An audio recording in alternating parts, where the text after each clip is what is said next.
Assalamu alaikum and very good morning. Today is the third and last day of first international webinar on nanotechnology in current era, organized by Physics Department, Lahore College for Women, University Lahore. I welcome all participants and speakers on the forum. We are privileged and honored that we got chance to listen to known speakers, experts in their field from Pakistan and abroad. Today, we have also got a number of international and national speakers. First of all, I want to invite Professor Dr. Bora. Professor Dr. Bora is currently the Dean of Engineering and Technology at Assam Downtown University, Guwahati. He is also the CEO of Globino Engineering Solutions, Guwahati. He is a social entrepreneur and his company uses nanotechnology-based solutions to solve special problems. Previously, he was a director at Center of Excellence in Nanotechnology at Assam Don Bosco University.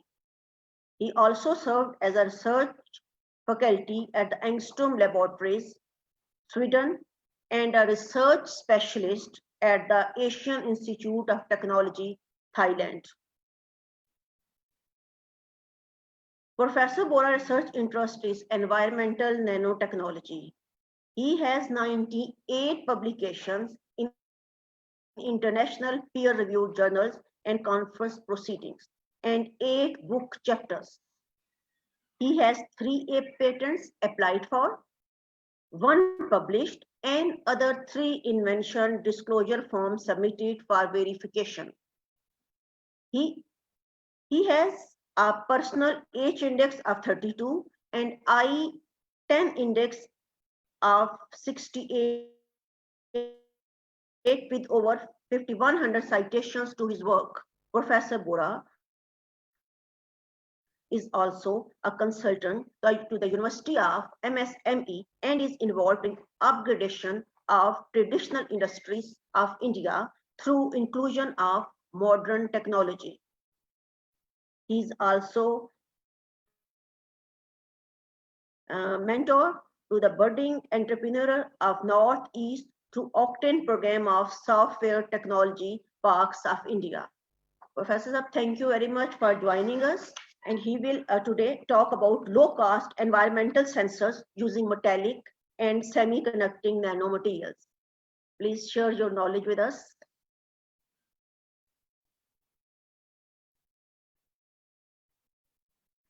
Mic is off. Sir, your mic is off. Am I audible now? Yes. Okay, thank you so much, Professor Jora ma'am, for the introduction. And I'd like to thank Dr. Anika also, who actually we worked together when we were in the Asian Institute of Technology. So thanks, Dr. Anika. So I have 30 minutes, isn't it, ma'am? Okay, so let me quickly share my screen.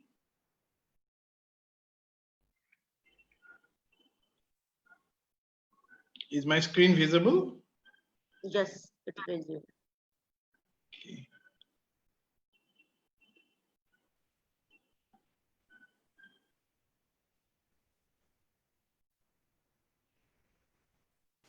Okay, a very good morning to all the participants.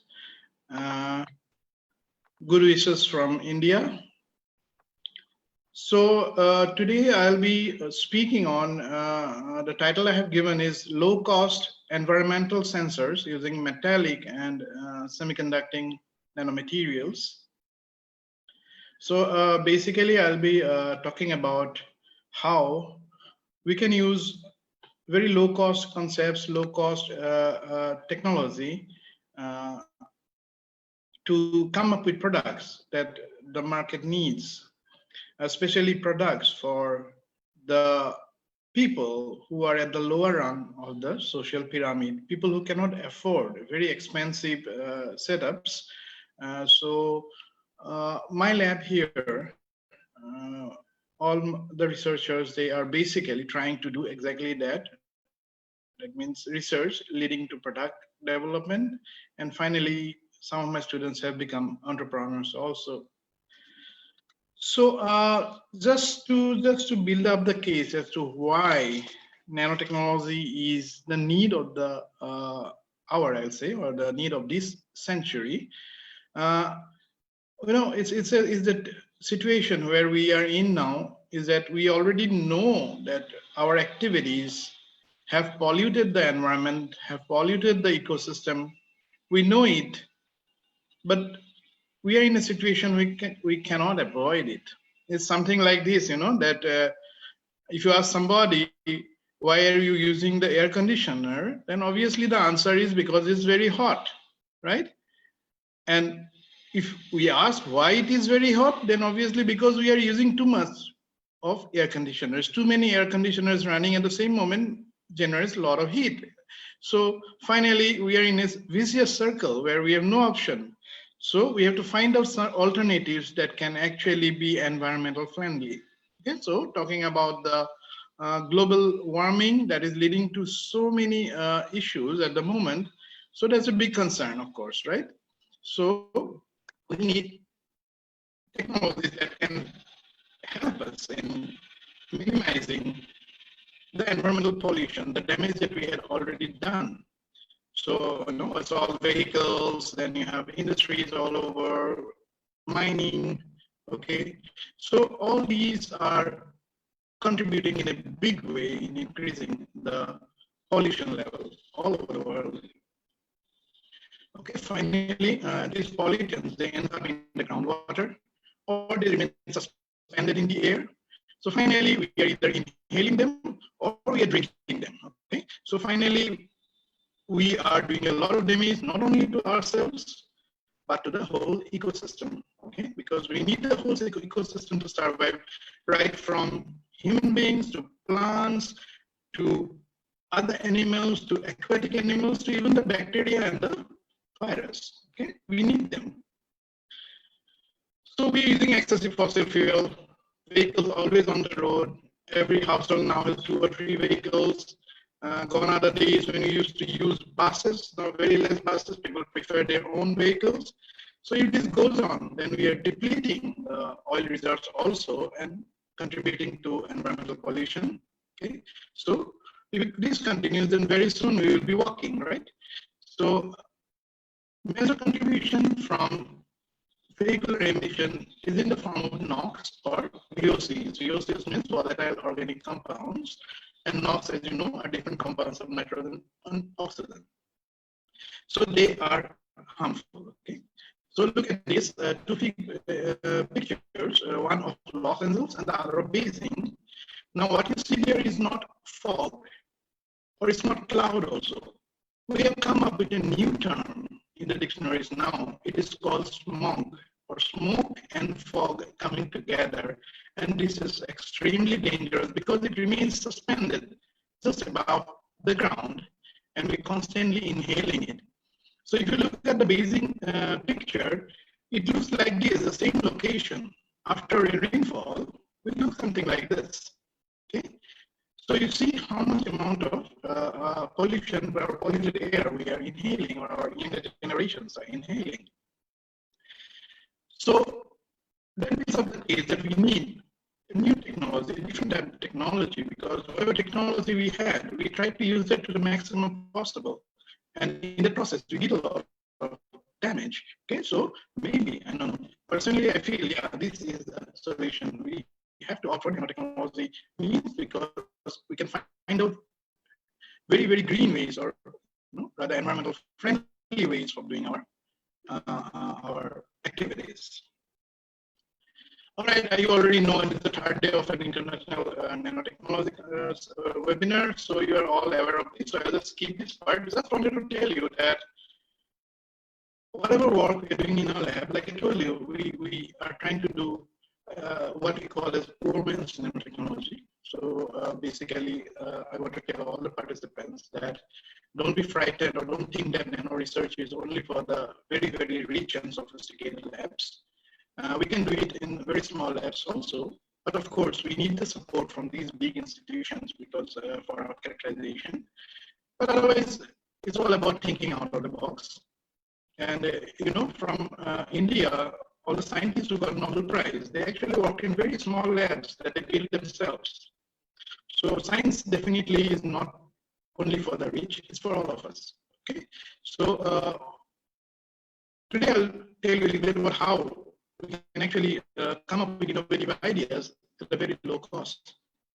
So in our lab, we follow the bottom-up process. That means we start off working with individual atoms, and then we try to bring them together to form nanomaterials by creating certain conditions. And then, of course, when we get the nanomaterial that we want, the right size, the right morphology, then, of course, we quench the reaction. We stop the reaction, so we get what we want, right? So it's a very simple way of doing or making fabricating nanomaterials.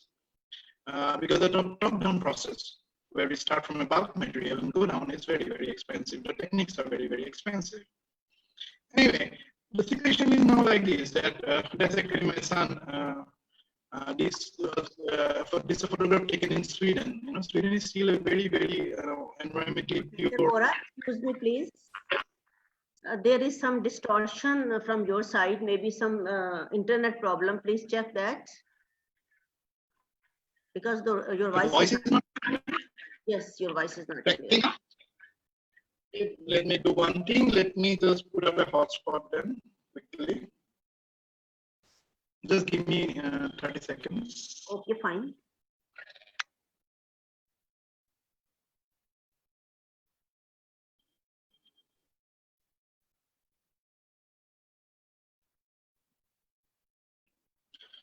Let me switch on my video also.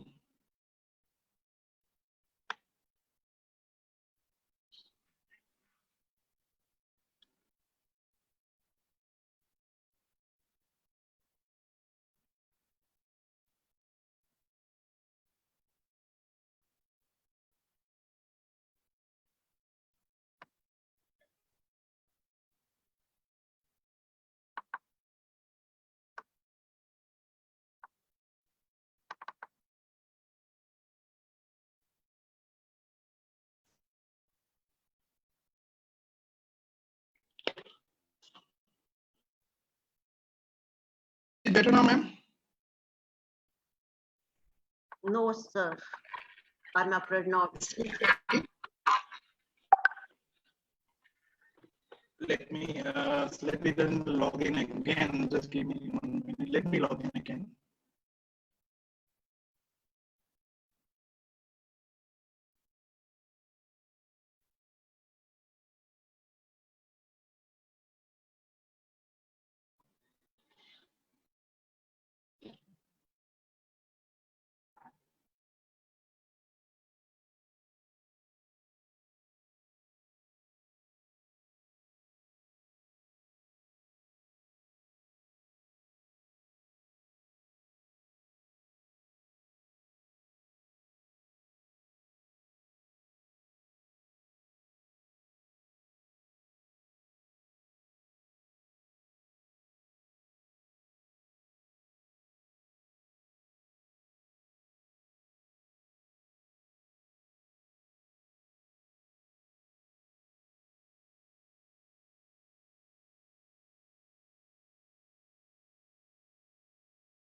Ladies and gentlemen, today posters will be displayed at 11:30.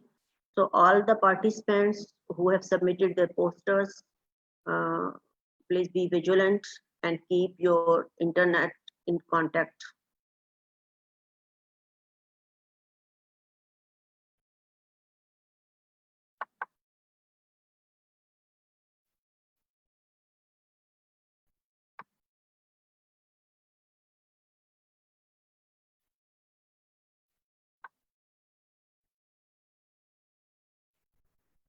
And Dr. Bora, if you join without video, then I think it will be fine.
Dr. Bilal Tahir, are you ready for your talk?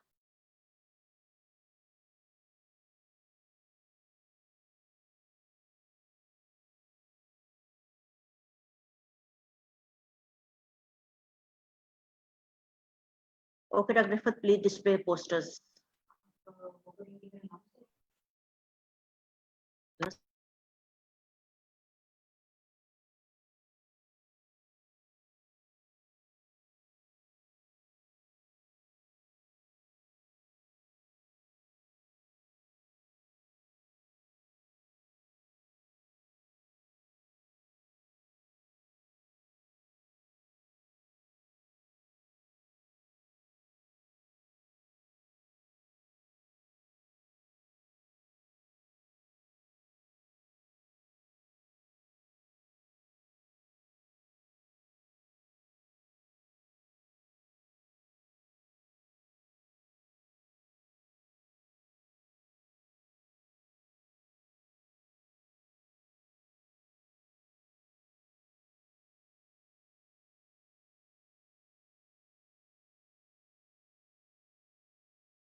Due to the internet problem of Professor Bora, we have just started displaying of posters.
Hello, can you hear me? Yes, Assalamu alaikum, sir. We can hear you. Our next speaker is Professor Dr. Hassan Amir Shah. He is a well-known scientist and former Vice Chancellor of Government College, University Lahore, where he has also served as Chairperson, Department of Physics.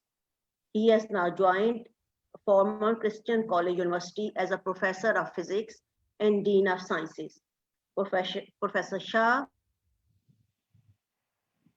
has received Sitara Imtiaz. He has specialization in theoretical plasma physics. He has research collaboration with top institutions of the world and has more than 120 international research papers with more than 200 impact factor. Sir, thank you very much for joining this webinar. Please share your knowledge with us. Thank you very much, Dr. Zora, and thank you for inviting me. And I'll just try to share my screen, and I hope it all goes okay. Just a minute. Okay, sir.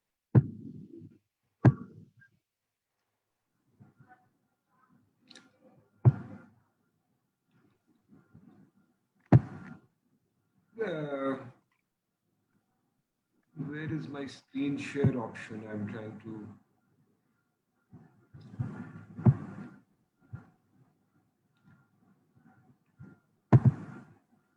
Can you see my screen now? Yes, sir. Your screen can be seen. Okay. Well, thank you for inviting me to this talk and to this webinar. And when you invited me, I wasn't very sure whether I could make any contribution to your subject or not. So I decided to prepare something on which is an overlap between my field and between nanoscience. So the talk I'm going to give is, the title is Dusty Plasmas and Nanoscience. And this is a joint collaboration between myself and Dr. Riaz Ahmed, who's at Government College University and is Dean of Sciences over there. So, so let me first just give a basic working definition of what is a plasma, and then we'll try to see how we can relate it with nanoscience. So Sir, plasma. please can switch to slideshow. Sorry. Okay. Slideshow. All right. Okay. Yes, sir. Is that okay? Yes, sir. Yes, sir. Now it's fine. Okay. So perhaps, as many of us know already, that plasma is a state of matter like a solid, liquid, or a gas, and it's a state of matter which exists in the ionized state. So since the plasma is in the ionized state, it means that it mainly comprises of electrons and of ions, and over here, long-range interactions through the electric and magnetic fields, they dominate the behavior of matter. And as opposed to many other areas of science, plasma physics is dominated by collective behavior. When you have a collection of electrons and ions, let's say, then if you disturb one ion or one electron, then through the Coulomb forces and the electromagnetic forces, it is going to have an effect on all other particles in the system, either through forces of attraction or through the forces of repulsion. So the important sort of thing is that what matters over here is long-range interactions and collective behavior, and overall the plasma is considered to be neutral. We use the term quasineutrality because locally there can be disturbances which disturb this neutrality.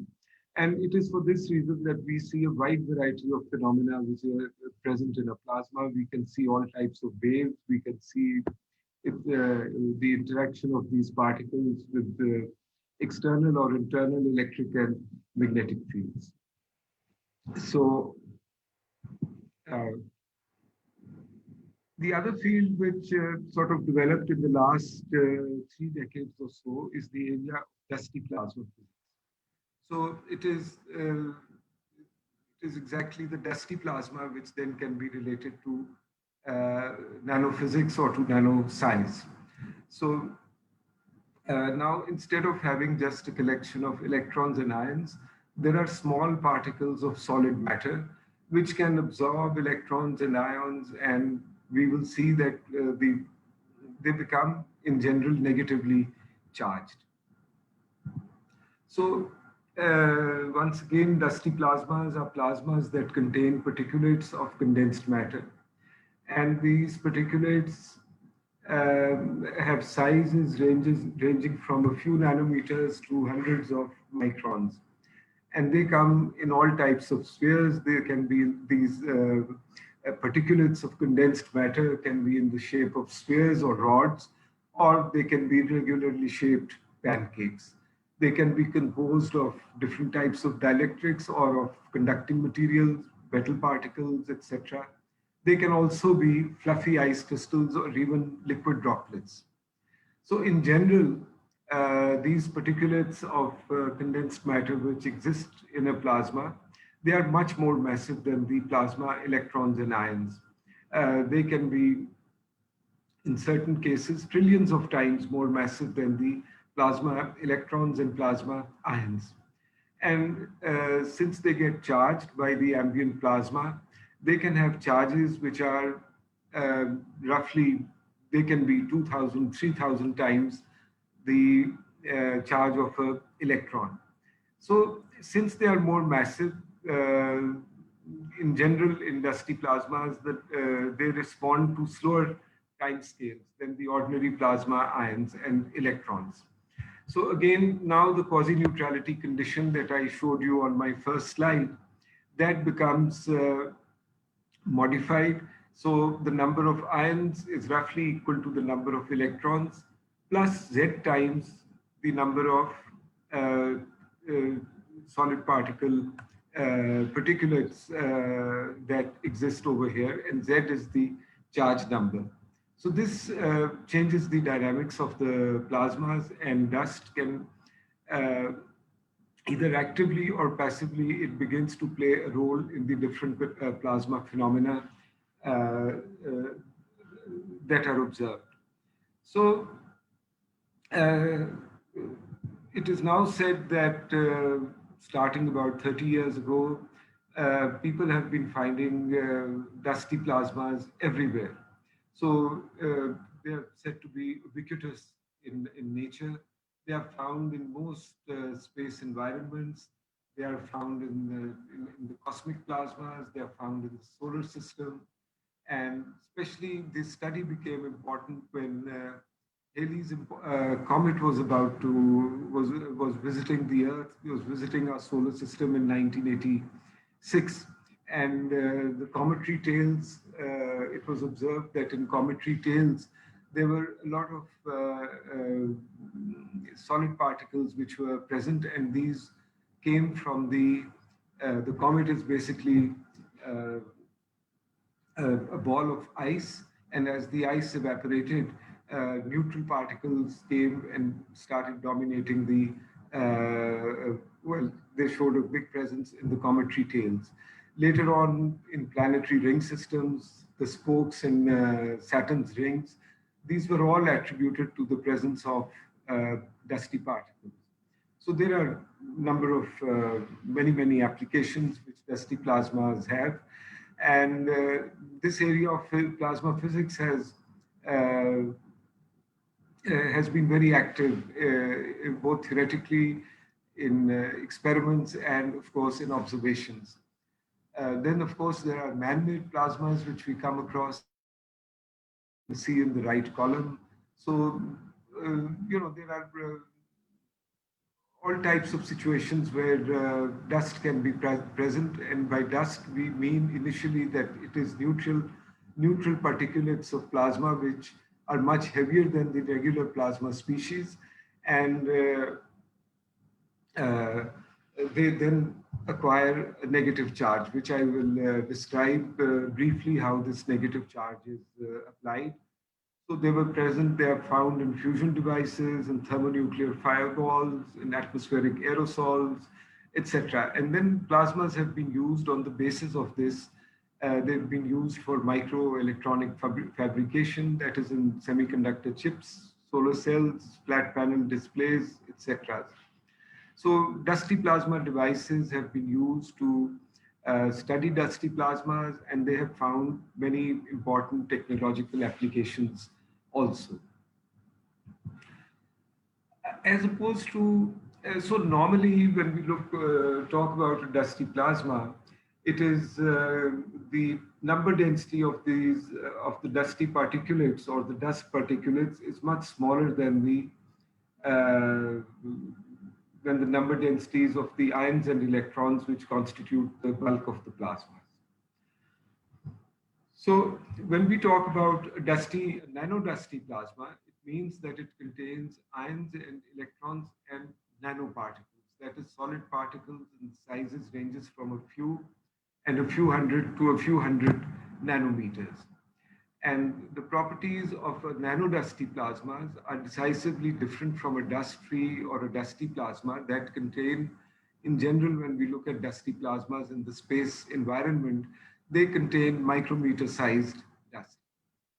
Now, this fact that the properties of a nano-dusty plasma are distinctively different from regular dusty plasmas comes from the fact that in nano-dusty plasmas, the dust density, that is the nano-dust density, ND, is usually so high that the quasi-neutrality condition is strongly affected by the dust charge density. So this is a distinguishing factor, although most of the physics remains roughly the same. But whereas in an ordinary dusty plasma, the number density is considered to be small as compared to the number density of the electrons or the ions.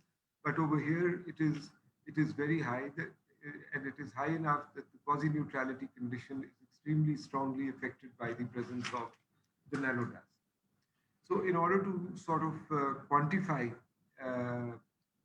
when the nanodust or the dusty plasma, the dust component becomes important, in recent times, space plasma physicist Havnes, who began to study dusty plasmas in the initial years, came up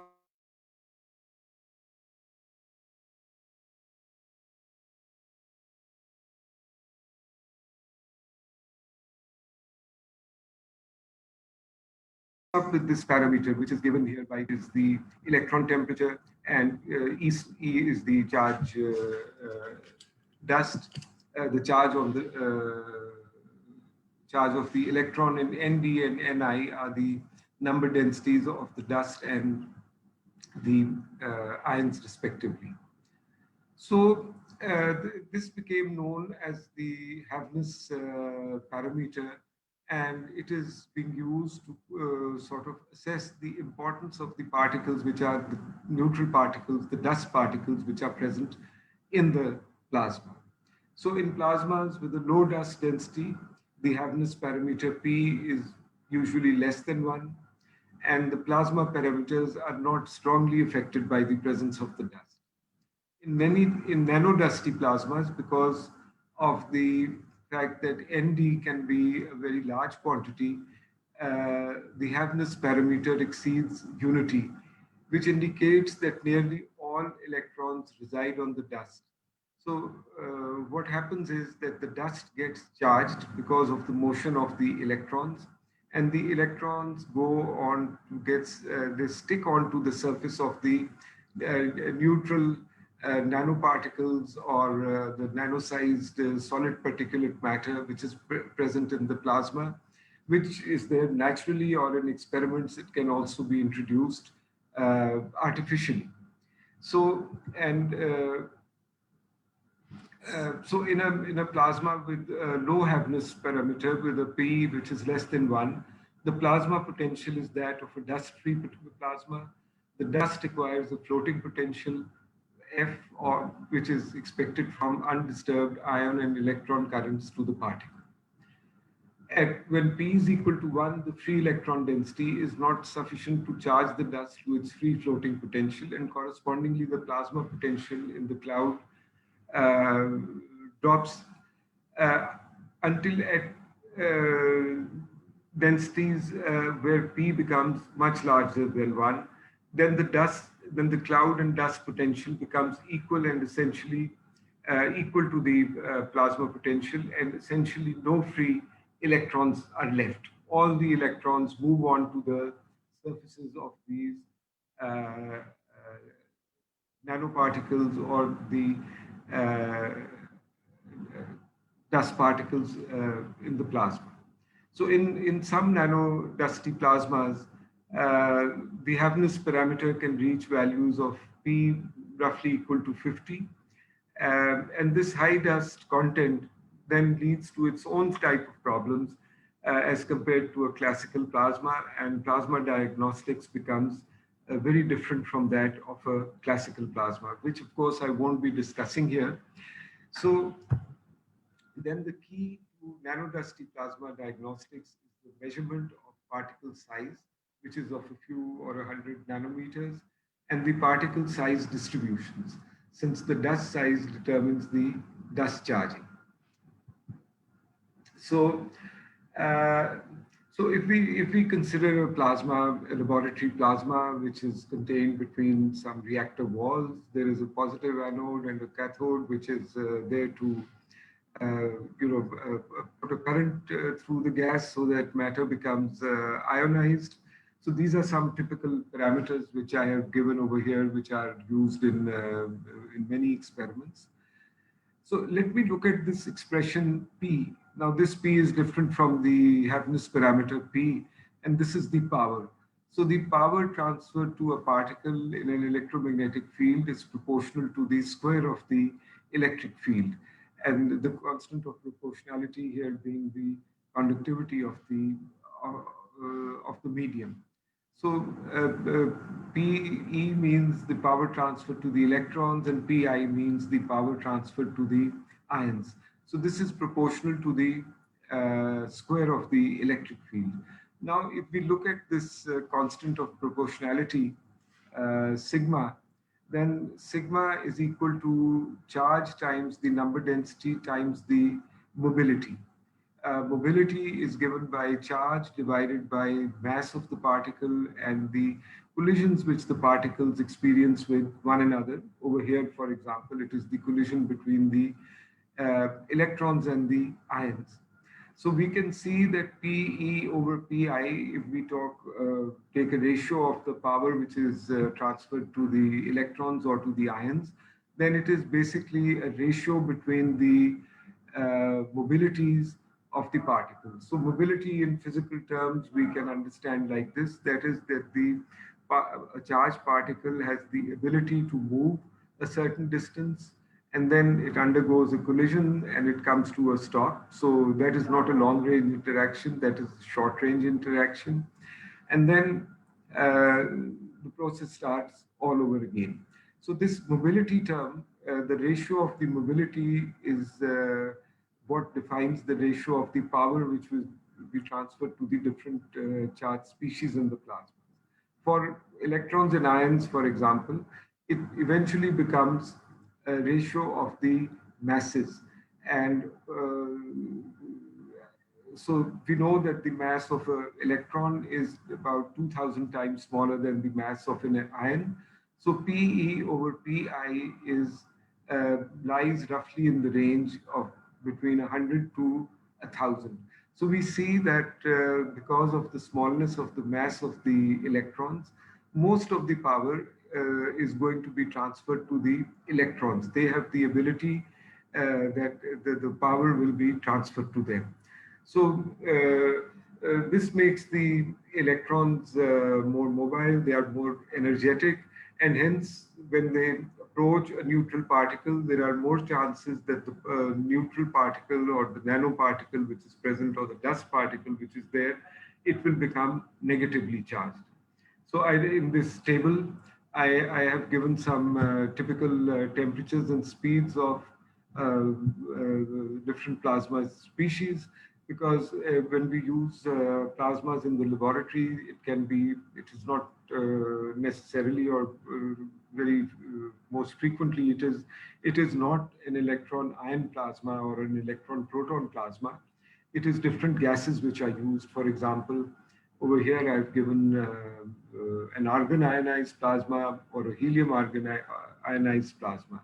So the typical temperature in, let's say, in degrees Kelvin, for an electron will be between 11,000 and 55,000 Kelvin. For argon, it will be between 300 and 1200, and helium, it will be also roughly in the same range.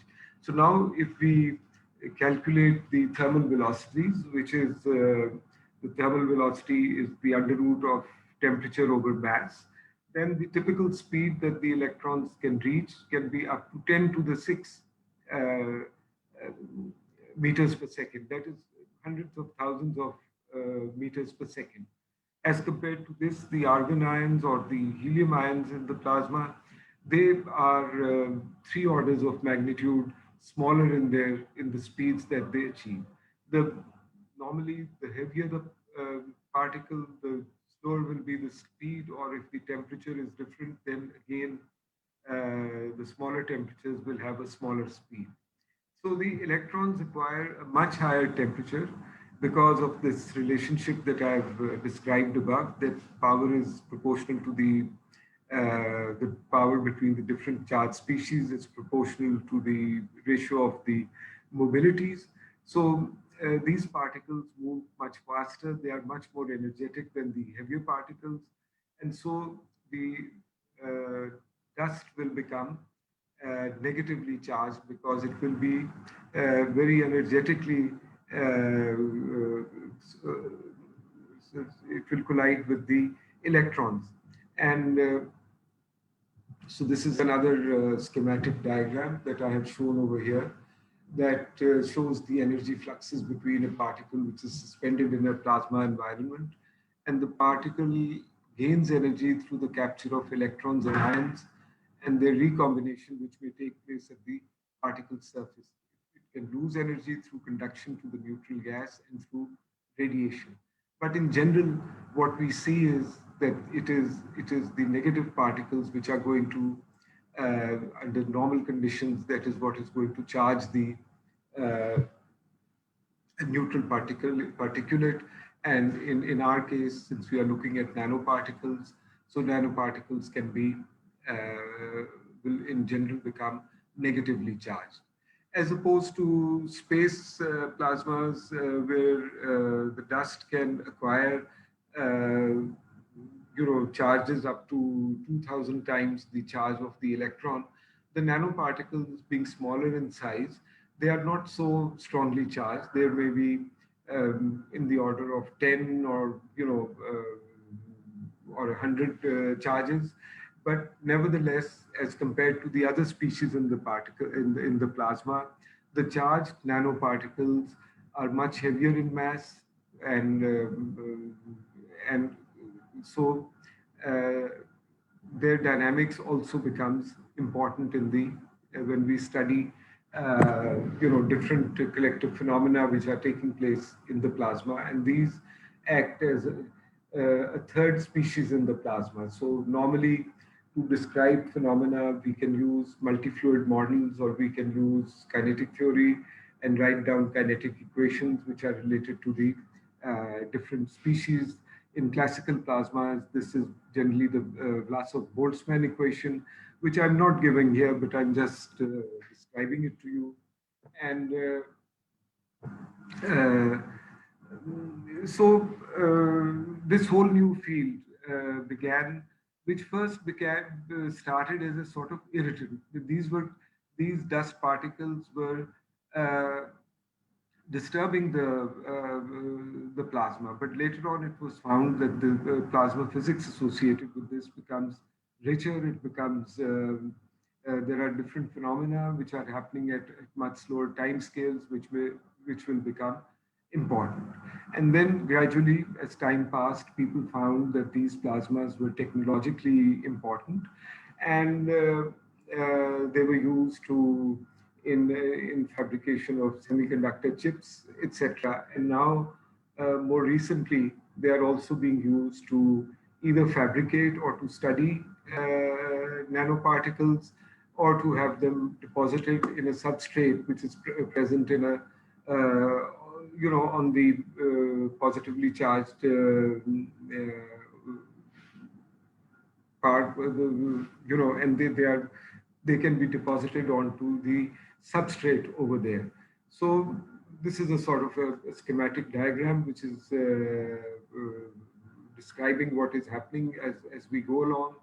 So you can see in the first part, it is particles which are very small. And in a lot of experiments, silent plasmas are used, silent, which is SiH4.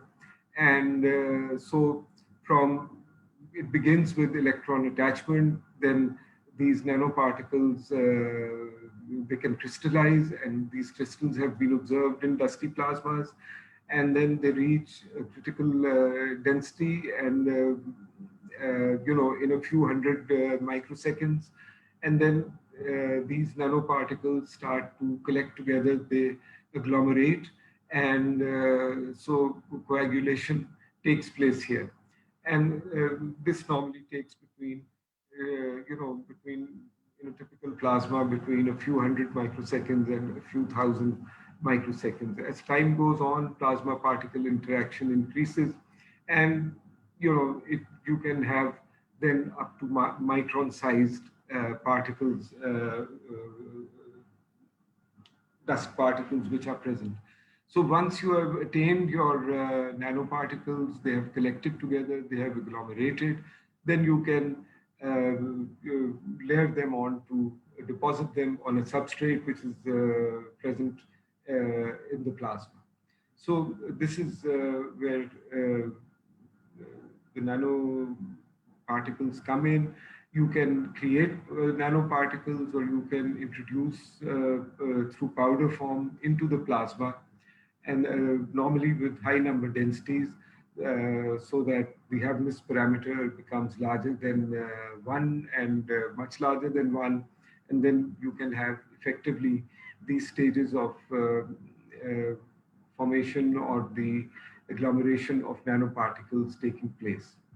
So, I mean, there are many, many experiments, and I'm sure that I know that the audience is mainly experimental physicists, so I will not go into too much detail over here, but just give you an overview of a typical experiment which can be set up for nano-dusty plasma creation.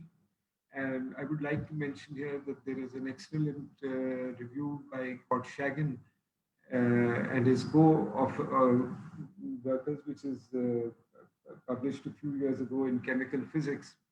And so there's a very detailed discussion about different nanoparticle sources, the pressure regimes, and technical applications. I would like to mention here that these are most nanoplasmas which are studied in the laboratory are low pressure plasmas. And so from a purely physics point of view, from the point of view of basic research, plasma physicists would be interested in the dynamics of large particle nanoclouds. However, there are people who actively study the applications of these nanoparticles, and they're used in to increase the efficiency of solar cells, where a silent plasma can be used. They have many applications which I'm sure you're all aware of in biotechnology, in the field of medical sciences. And this particular experiment that I have just introduced over here, this is based on a admixture of acetylene and argon gas. So basically, the plasma is an argon plasma, and acetylene is introduced into the plasma chamber, the precursors then undergo this three-step process to become nanoplasmas, and these nanoparticles are developed. They are negatively charged, so they can be deposited onto the anode in the system on the substrate which is present on the anode. So the working gas is argon over here, and to produce nanoparticles, a small amount of acetylene is mixed with the argon. And so this is that three-step process which I just described. So you have precursors which can be very, very small, about 0.1 nanometer. And in this case, it is acetylene. Then there is clusters, nucleation takes place, then they begin to cluster, and then they begin to form dust, which can be 10 to 20 to 100 nanoparticles. And in general, this is negatively charged nanoparticles, and which then they grow further by surface growth in the accretion phase. So another experiment which I would briefly like to describe, that is the work being done at the GCU Plasma Physics Lab, and Dr. Riaz, Dr. Zakar, Dr. Tausif. There is quite a large group of experimentalists which are present over there. And apart from doing other things, this is one of the experiments that they have set up, and it has been published recently. And so they work on, for the purposes of this studying and growing nanoparticles, they use what is called microplasmas. So microplasma, as the name suggests, is characterized by high electron densities in small volumes. The length scale for the charge particle dynamics, the Debye length, etc., the Debye length contracts to a value below 1 micrometer. So these are very dense plasmas, and the mean free path of particles and photons in such plasmas becomes very small. So, so all these plasmas that I have been describing, they are local thermal equilibrium plasmas, or they are non-thermal plasmas. Why they are called non-thermal, maybe I should have mentioned this earlier, is that since we treat plasma as consisting of different fluids, a fluid of electrons, a fluid of some type of ions or dust, these species, different species, are not in thermodynamic equilibrium with one another. And for example, we saw that the electron velocities or the electron temperature was 3 or 4 times of a higher order magnitude as compared to the heavier ions or the dust which may be present in the plasma. So these are known as non-thermal or non-LTE plasmas. So in this work, the GCU group has used microplasma, and they have they have synthesized silver nanoparticles, which have use in biotechnology and in medical, and they have a lot of medical applications. I think I don't have time to describe any of these experiments in detail. Maybe somebody who's working in this area can do this better. But this is a sort of a schematic diagram where again the working gas is the argon gas, and AgNO3 is introduced into the plasma, and these are the particles which form then the basis of the nanoparticles which are present over there. And so these particles have antifungal and antibacterial properties. So we see that there is a coming together of two branches of physics, which maybe when work on nanoparticles started, plasma physics was not playing any role. But then soon, because of the other technological applications of plasma physics, which had already found applications in semiconductor technology and in other areas, soon a relationship was found that this could also be used in not very complicated experiments to produce nanoparticles and to have them deposited on a substrate and to use them for whatever purpose they may be deemed necessary. So these are the 3 references that I've used in preparing this talk. And of course, the 4th reference is that of Dr. Riaz's paper, which is the last experiment which I described very briefly. So I have tried to approach this problem from the point of view of a theoretician, from the point of view of theoretical plasma physics, to give you a general sort of flavor of the role of plasma physics. Sometimes we can talk about these experiments and forget about what are the theoretical sort of background to this, what is happening.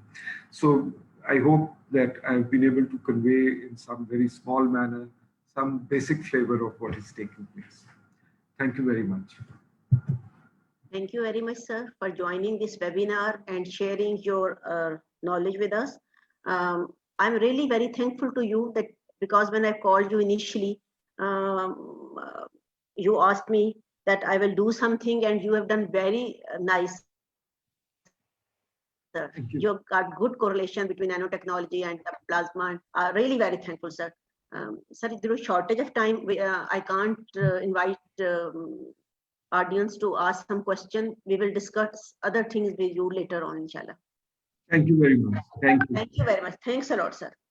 Thank you. Now I am again requesting Dr. Bora, who is with us, to continue his talk from where he has left. Dr. Bora, please. Thank you, ma'am. Yeah, can you hear me now? Yes, sir. Yes, sir. Okay, hopefully this time we will manage. So let me share my screen.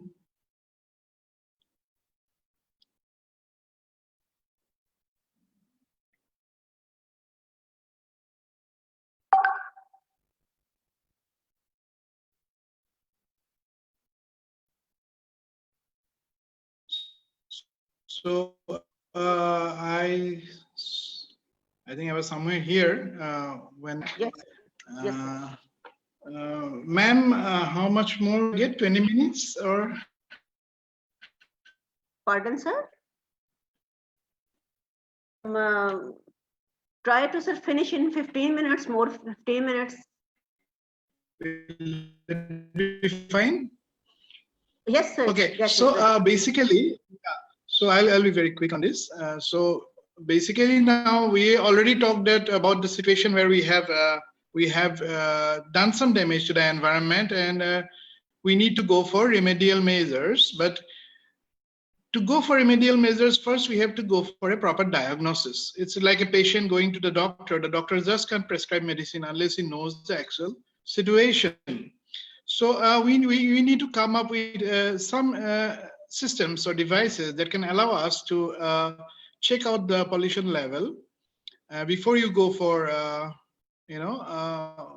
remediation measures. And once you apply the remediation measures, if it is successful, then we bring it down to acceptable levels. And even then, we need to continue on the checking. It's like a patient getting better, but you need to monitor to see that it doesn't happen again. So we need a lot of environmental sensors to check the pollution level at very, very, say, minute levels. So I'll quickly tell you a little bit about the work that my group is doing here on developing sensors for environmental applications using metallic as well as semiconducting nanomaterials. So basically, I am an electronic engineer. I'm a microelectronic engineer, and my students are all engineers. All the doctoral students are engineers. So basically, you can expect a more applied type of a research. So I'll skip all these. These are some data, basically to say what type of diseases might come out because of the inhalation of particulate, contamination, or the effect of chemical contamination. So all governments have certain regulations they set up. All right. So if you look at the nitrogen dioxide level, this actually is about 50 ppb. So that means we need to check it at that type of a level, which is extremely low. And for that, nanomaterials are just perfect because of the huge amount of surface area and the high surface reactivity. These materials are just perfect for sensing, for use as sensors.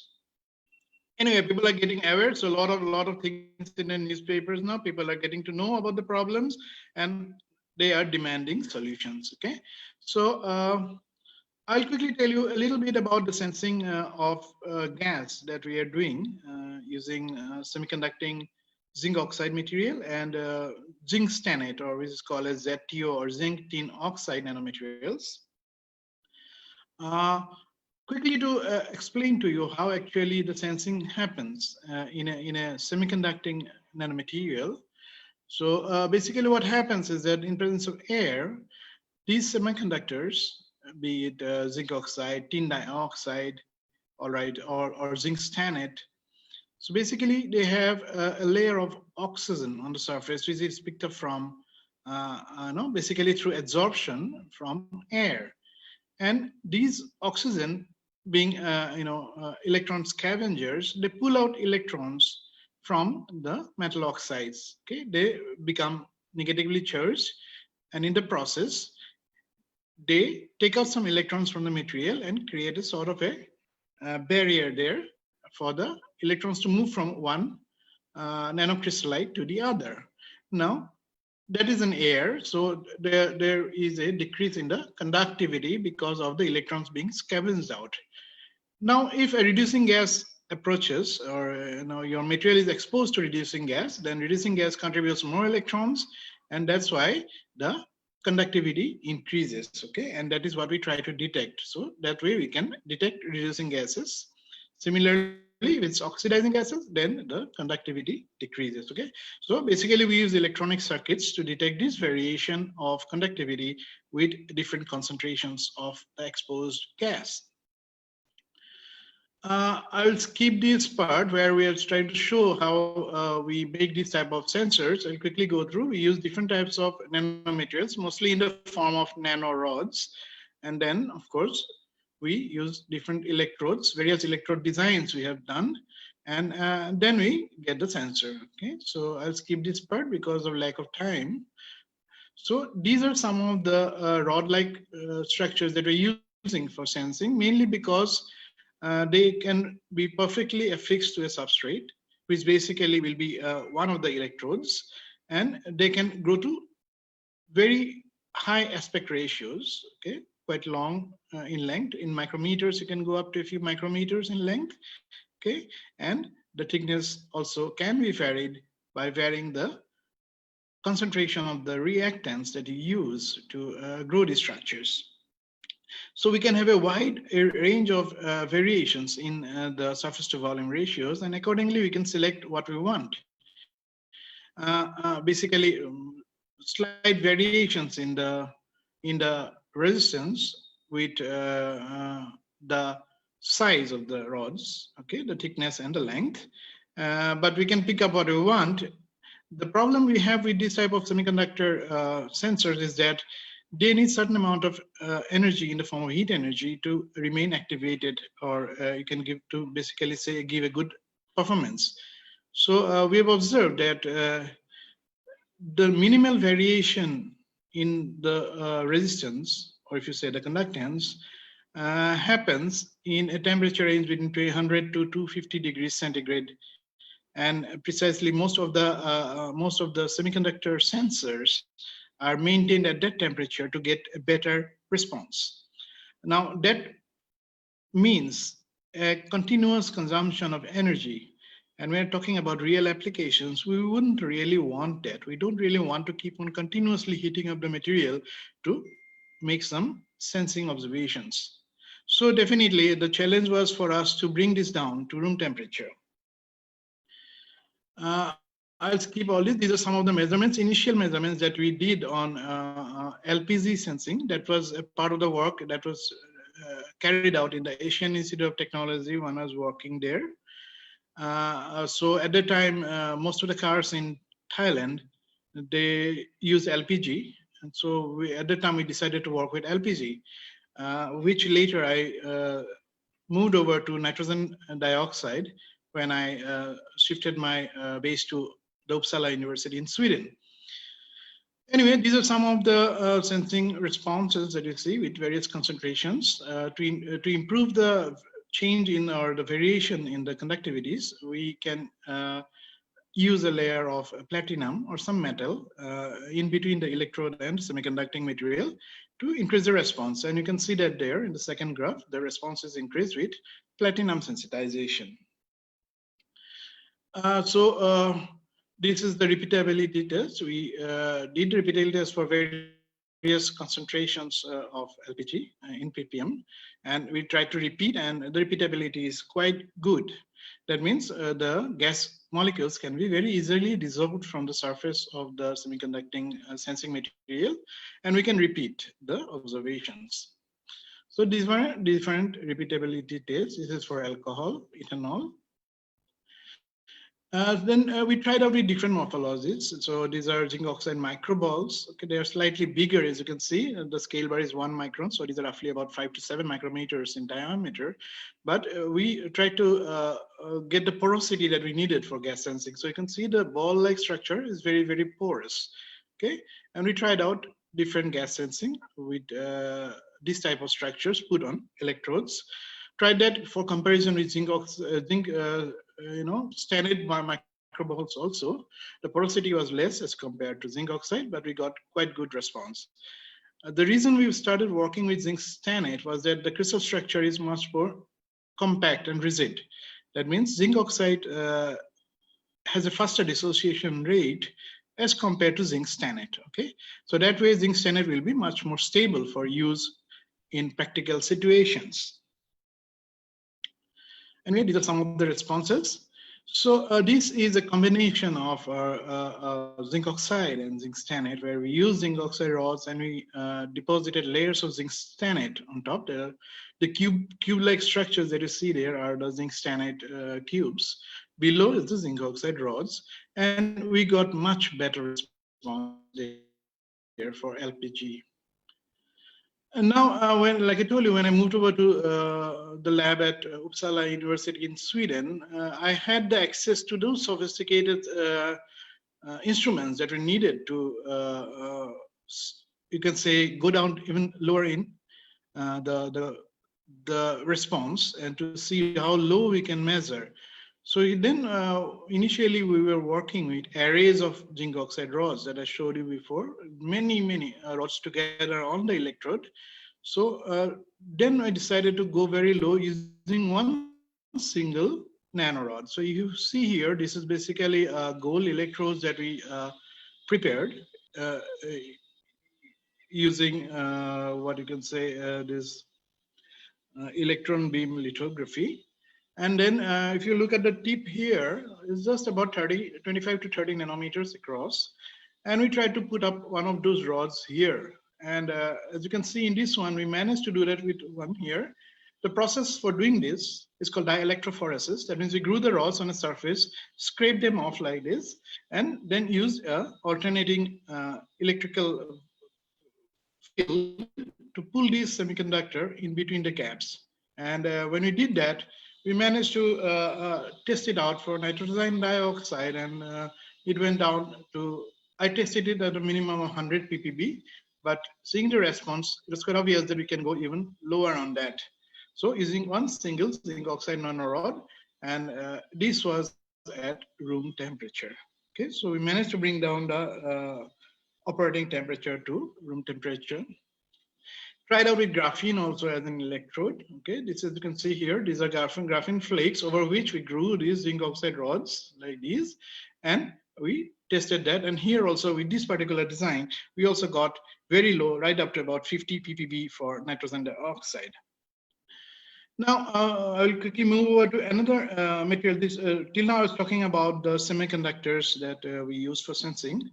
Now, another pollutant that is very common in water, mainly in the canals, if you talk about in the canals, the semiconductor industry dumping a lot of heavy metals. And it's very important that we come up with a very easy way of detecting heavy metals.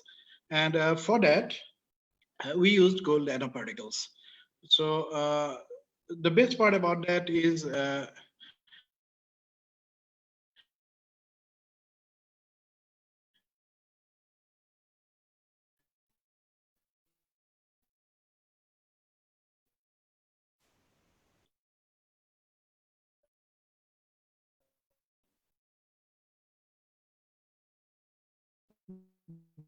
gold at the nano size, you know, generating different electrical fields. So when we take the optical absorption, we can see peakings happening here somewhere around 530 for gold. This is because of this surface plasmon for spherical particles, and this is for anisotropic particles. We get peaks somewhere around this region, the 650 to 700 nanometers. So the idea is that since there is a variation in the color that we can see with a variation in their size and shape, then that particular property of metallic particles can be used for sensing. Okay, so what we did was we came up with the idea of coating these gold particles with a polymer that can attract, or that is that has an affinity towards metallic ions. Okay, so we started the work initially with chitosan, which is a biopolymer, and chitosan has a natural affinity towards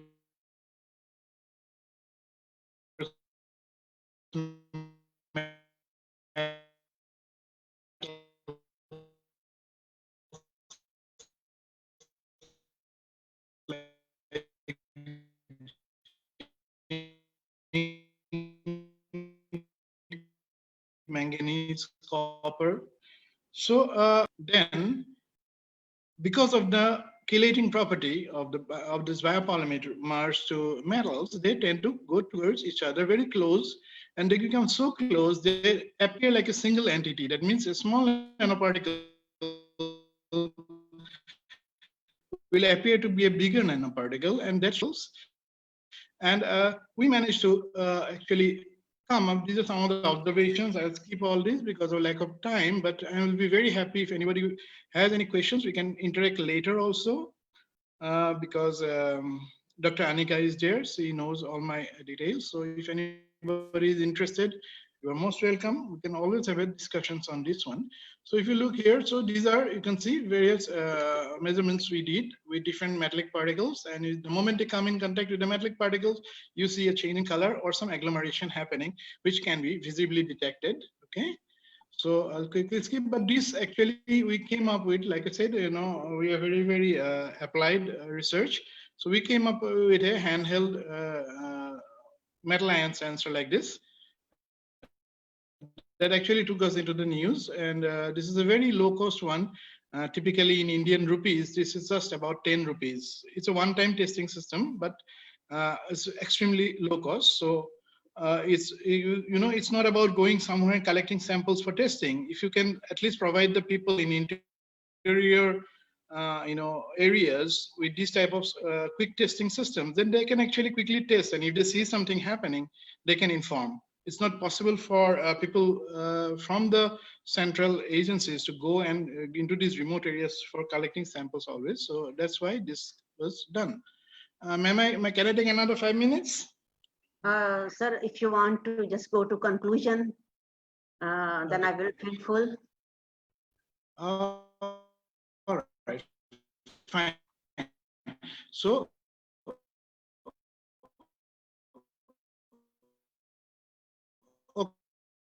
okay, I'll then skip this, but just wanted to tell that this type of lot of sensor work all these now. These are different types of micros. Let's go to the conclusion slide because of lack of time, unfortunately, but we can have different discussions later also. Let me go to the conclusion. Give me a second. Yeah. Right. So basically, to conclude what I was trying to say, because I missed a lot of the slides, but the thing is that nanostructured semiconductors, also metallic,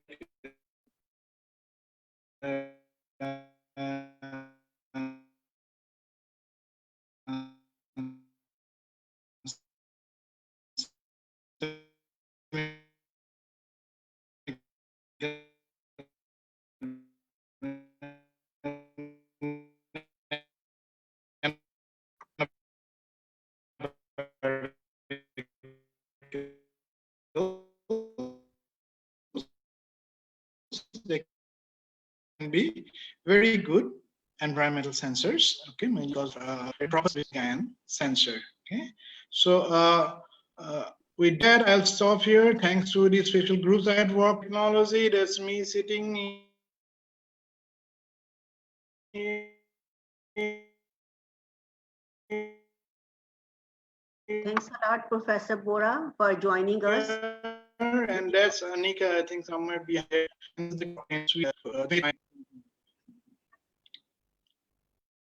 Thank you so much, ma'am, for the opportunity. Thanks a lot, sir. We will see you in another activity in the physics department of LCWU. Thanks Absolutely. from my side and from the department. Thanks for joining us. Thank you so much. My pleasure, ma'am. Now I'm going to invite the next speaker, Dr. Muhammad Bilal Tahir. Dr. Muhammad Bilal Tahir is assistant professor in University of Gujarat. He has specialization in material science and nanotechnology. He has published more than 100 papers. His work is highly cited in the peer-reviewed press with impact factor of over 308 index of 23. He has published 5 books with international publisher and 7 books with the local publisher. Today, He will be talking on nanomaterials and for energy and environmental applications through photocatalysis. Yes, Dr. Sab, please share your talk with us.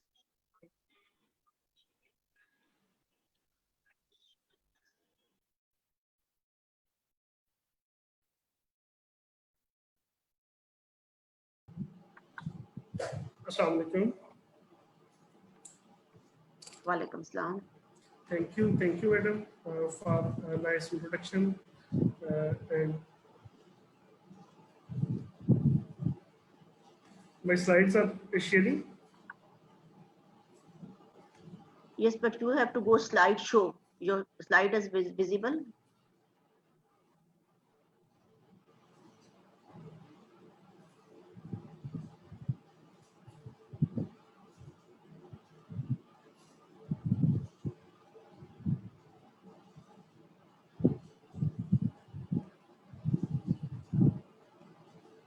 Okay, Dr. Bilal, start your talk. Okay. Thank you, Madam. Thank you, all the participants. It's my pleasure to be a part of a first international webinar on nanotechnology in the current era. As many of my respected teachers, colleagues are being the part of this seminar. The time is very short, and I have to complete my talk in only 15 minutes. As schedule is already late, so I will try my best to complete in within a stipulated time. Today, my focus is on the nanomaterials, WO3-based nanomaterials for photocatalytic hydrogen evolution using water splitting. Here is the overview of the talk that comprises nanomaterials applications, nanomaterials for energy applications, for environmental applications, their preparation, synthesis, results, and discussion. Nanotechnology and nanomaterials are playing a significant role in multidimensional applications. There are many advantages as well as disadvantages. Our more focus is on the positive aspect of the nanoparticle, but currently we are ignoring the negative aspect of the nanotechnology, that is the safety, the hazardous impact, the uses of nanoparticles, and after the uses of nanoparticles, it's safe for environmental safety, for water safety, for health safety, and for other numerous parameters. But currently, I am focusing only on nanotechnology for positive aspect. Nano as a unit, prefixes mean 1 billionth of a meter. This prefixes denotes a factor of 10 minus 9. This is about the length of 5 to 10 atoms in a row. Nanomaterials has its various types, like it contains a zero dimension nanomaterials, 1D nanomaterials, 2D nanomaterials, 3D nanomaterials. 0D nanomaterials include spheres, clusters, nanorods, wires, 1D nanorods, wires, 2D materials, nanofilms, nanoplates, and 3D material made in the form of nanosphere. Here you can see graphene, carbon nanotype, graphene material, graphite type material. All to the versatile properties of the nanomaterials. It has a variety of applications in energy storage devices, bioengineering, nanobiotechnology, cosmetics, medicines, especially in these days. Nanotechnology and nanomaterials are frequently using for the cure and treatment of COVID-19. Energy crisis. Energy and environmental are the big, major key challenges in current era of modern technology. Here you can see, if you can see, here is the graphical prediction of the demand of energy production and their usage. Here is demand, it continuously increases, whereas the sources of the production sources are frequently decreasing, which may cause a effective problem in near future. So we have to produce we have to go another alternative resources and other alternative sources that may be more efficient, more reliable, most cost competitive, and most abundantly available. There are many other energy carriers like hydrogen fuel cell, lithium batteries, and many others.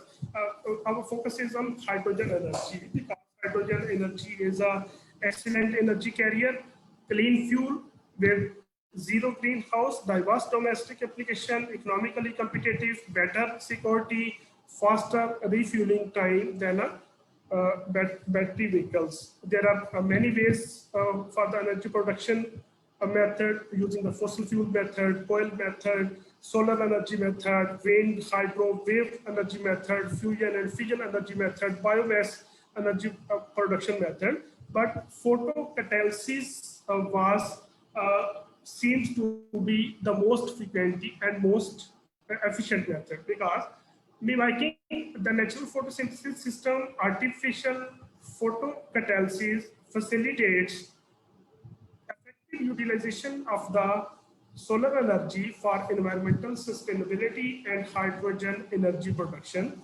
Moreover, it may be a cost competitive, a safer catalyst, energy efficient, optimal feedstock, reduce global warming, and minimum chemical waste. That's why we have to choose the photocatalysis.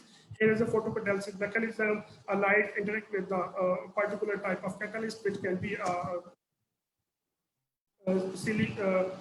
which can be a sulfide, metal oxides, or in WO3, TiO2, ZNO, MOSC2, MOS2. Number of catalysts are available for the photocatalysis process. When light interact with the catalyst material, electron hole pair generation take place. Electron can cause electron and holes can cause the reduction and oxidation process, which may lead to the production of hydrogen gas. The next task is to separate the hydrogen process. We are using different techniques to separate the hydrogen for the measurement and for the commercial usage. Before choosing a specific part of catalyst for the to obtain a high efficiency from solar to hydrogen energy or water to hydrogen energy, we have to choose a photocatalyst that contains properties given as suitable with solar visible light absorption, separation of photo excited electron and holes, minimizing of energy losses, chemical stability, kinetically suitable, non-toxic, toxic stable, and more powerful property is the conduction position of the conduction and valence band potential. There is a list of the photocatalysts that are being used for hydrogen evolution using the water. Here you can see the percentage of the photocatalyst material is the solar to hydrogen efficiency, hydrogen production rate, time wastage references, and by using a graphite carbon nitride with the help of TiO2, we can obtain a maximum efficiency of 33.1%, and for the other, the efficiency, solar to hydrogen efficiency is very low. We choose here W3 as a... Dr. Bilal, Yes, sorry for interruption. You are left with 5 minutes. You are left with 5 minutes. Please be quick and go to your results. Okay, thank you, no worry.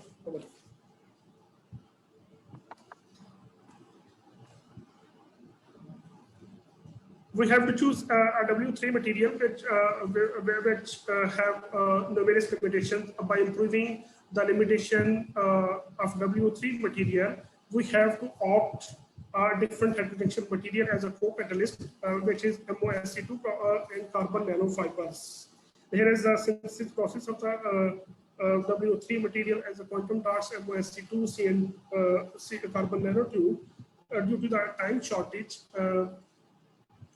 several other aspects, I have to bond only overview of the thought. Here is the stamped images of the prepared MOSC2 in the form of needles.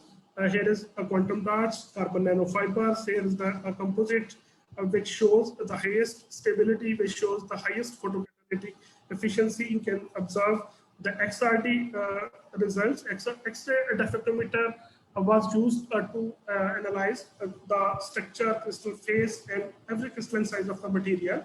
Here you can see Shearer formula was used to determine the average crystalline size of the material. But in current study, Shearer formula gave 30 to 35% error while determining the crystalline size. So we are using a modified Shearer formula, which gave only a maximum 3 to 5% and can give accurate average crystalline size of the material. You can see the PET surface area and UV visible absorption spectroscopy of the prepared samples. This sample by WO3 MOSE2 with particular concentration 4% of carbon nanofibers shows the highest surface area of the material. The highest surface area of the material may provide a more number of active sites for the photocatalytic reaction. So that sample may provide highest or excellent photocatalytic efficiency. Here is the PL result photoluminescence, which can give the information about the recombination of the electron 4 pair generated. The lowest peak shows the best efficient sample, which has the highest efficiency. Here is the photocatalytic hydrogen evolution graph, photo stability graph, which shows that even after 3 cycles, the photocatalytic efficiency remains stable and is up to mark. The excellent photocatalytic performance is attributed to high specific area, high porosity with dispersion activity, presence of oxygen vacancies, position of valence and conduction band, morphology of prepared structure, strategy to improve photocatalytic efficiency. And here is the conclusion. Thank you. Thank you, all of you.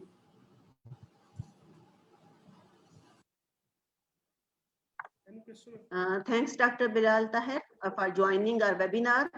Now I will move to the next speaker, Dr. Muhammad Asif Warsi. Dr. Muhammad Asif Warsi has completed his PhD from University of Delaware, USA in 2018. His research focuses on nanomagnetism. Currently, he is working as senior scientist in FinStech, Islamabad. Dr. Asif will talk on the novel approach to develop exchanged coupled permanent magnets. Dr. Sab, I request you to be on time and just try to complete your talk in 15 minutes. Sure. Thank you, Madam Dr. Zohra Nazir. Is my screen shared? No, it is not still shared. Just give me a moment. Let me share my screen.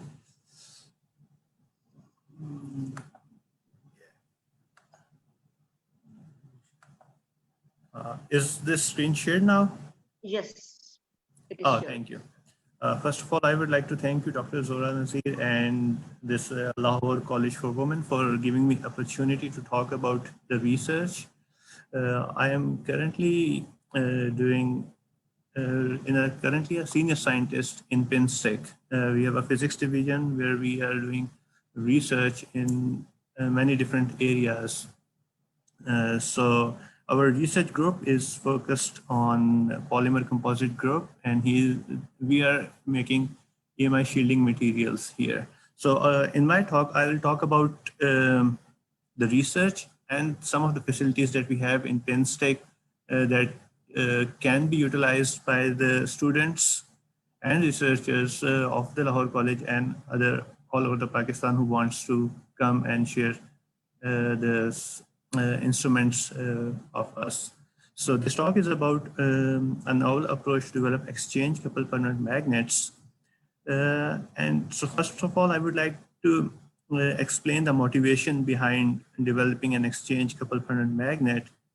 And so it has two components, a soft magnet and a hard magnet, and then the coupling between them. So I'll talk about soft magnets and hard magnets and then the coupling.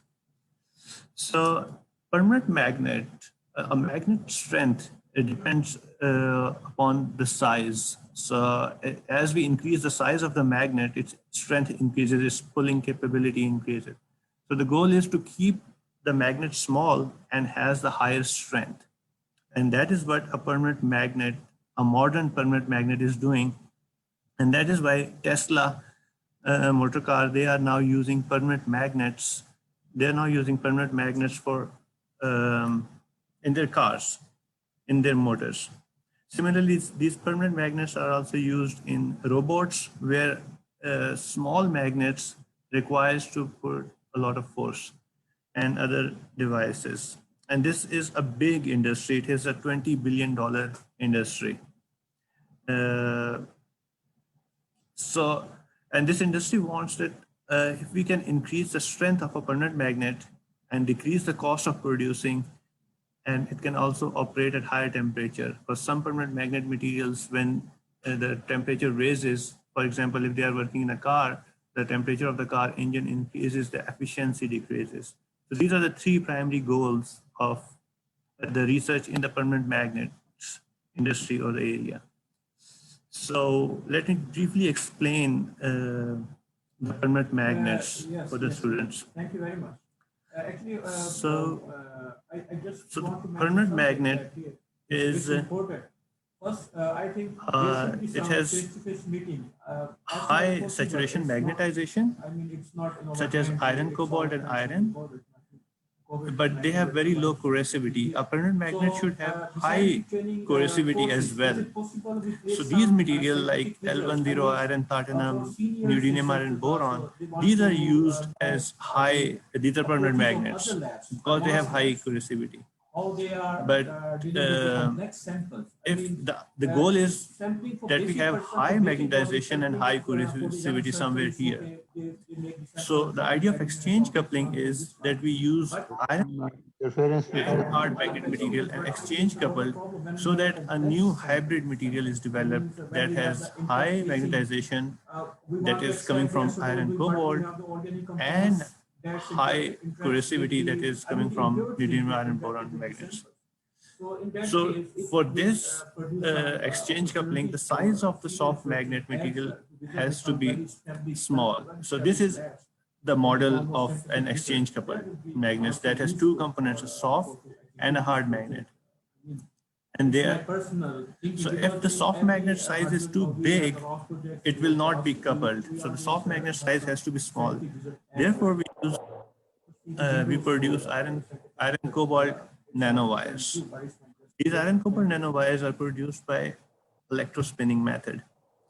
So this electrospinning method is a very simple technique to produce nanowires. This electrospinning method, a liquid solution that contains the salt, metallic salt, and a polymer is electrostatically pushed between a needle and a collector.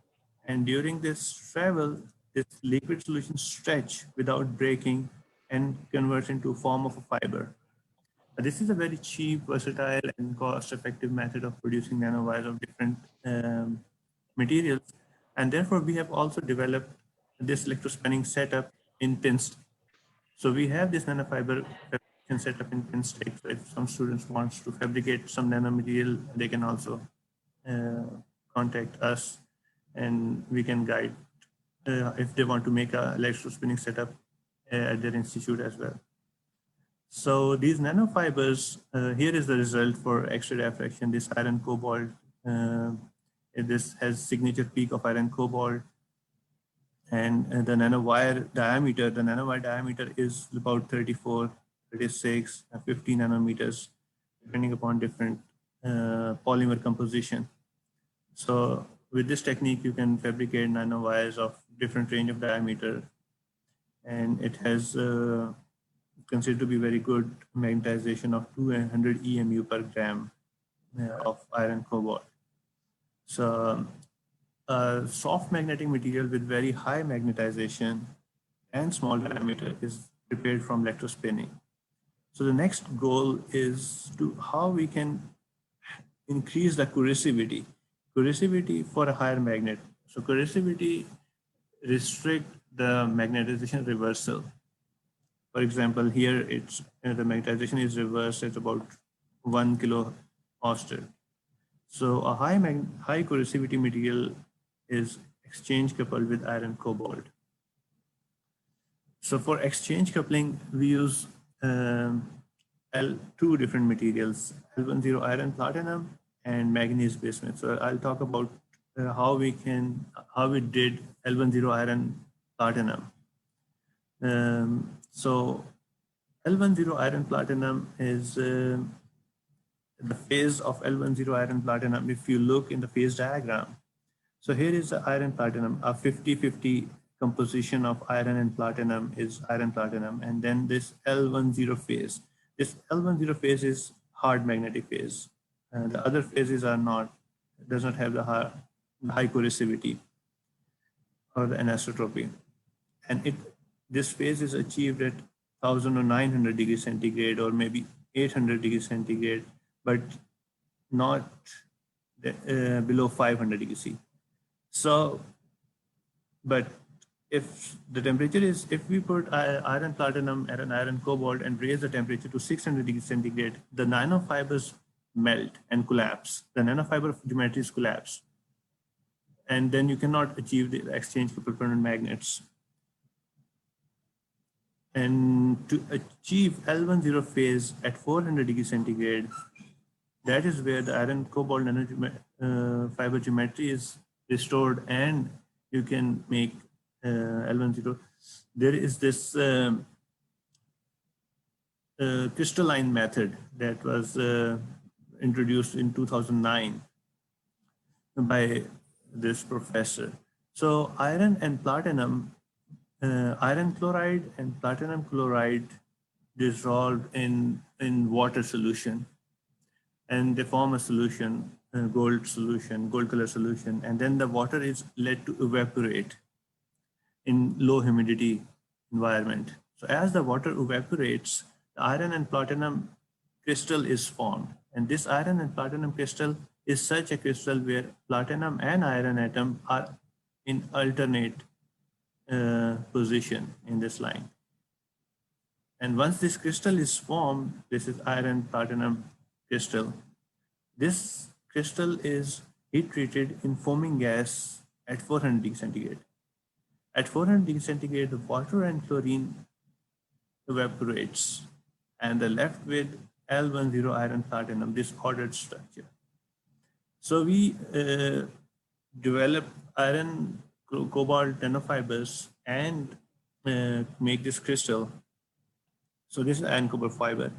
And here we grow the crystal in the fibers. There's the pores in the fibers, and these pores are now filled with iron platinum crystal.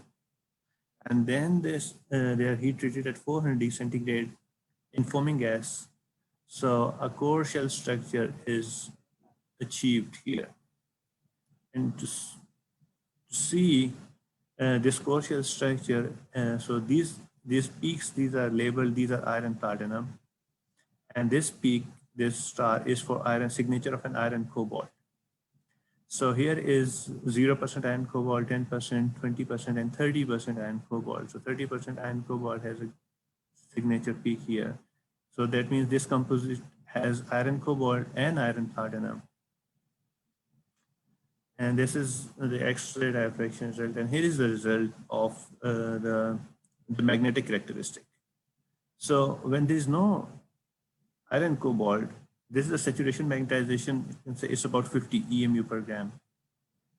But as the iron cobalt concentration increases, it has this, the magnetization reaches about 80 EMU per gram. And the hysteresis loop is smooth. That is also an indicator that the soft phase is coupled with hard magnetic phase. If it is not coupled at the soft phase is not coupled, then this loop will be a kinked.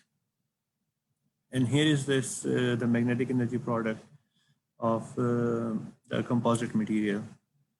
So the 10% iron cobalt has higher magnetic energy product than the pure iron platinum.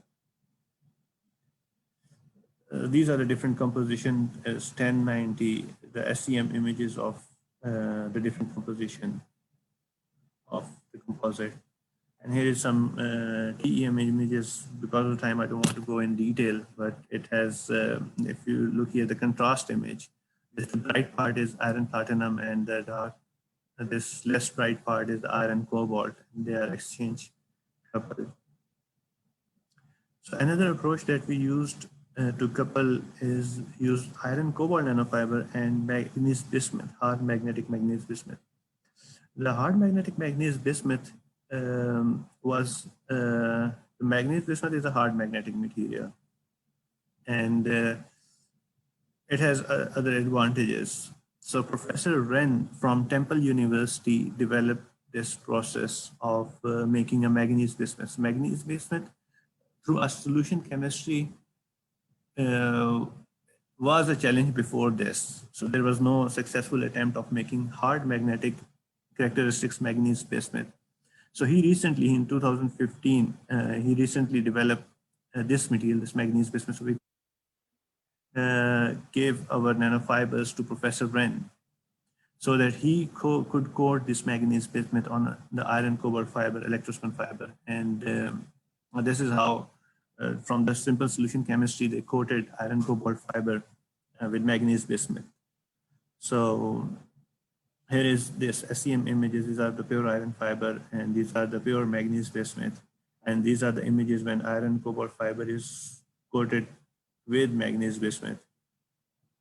So they use two different solutions, and they use an ethanol solution to coat this manganese bismuth. And so with ethanol solution, you can see the hysteresis loop has a kink. It's not a smooth loop like this. So that means the iron, cobalt, and manganese bismuth are decoupled. Their magnetization is responding to the external magnetic field at differently. They are not coupled. So then by experiment, they find out a composition of polyamine in ethanol somehow binds the iron cobalt with the manganese bismuth, and the magnetic hysteresis loop are smooth. So they use this method, this solution, polyamine and ethanol, and coated different composition of iron cobalt. So black is the hysteresis loop of manganese bismuth, and with the addition of iron cobalt in the manganese bismuth, the magnetization is increased, and you can see the hysteresis loop are all smooth. So that indicates that the manganese bismuth is coupled with iron cobalt. So these are the two major aspects that we did with iron cobalt fiber. So here I would like to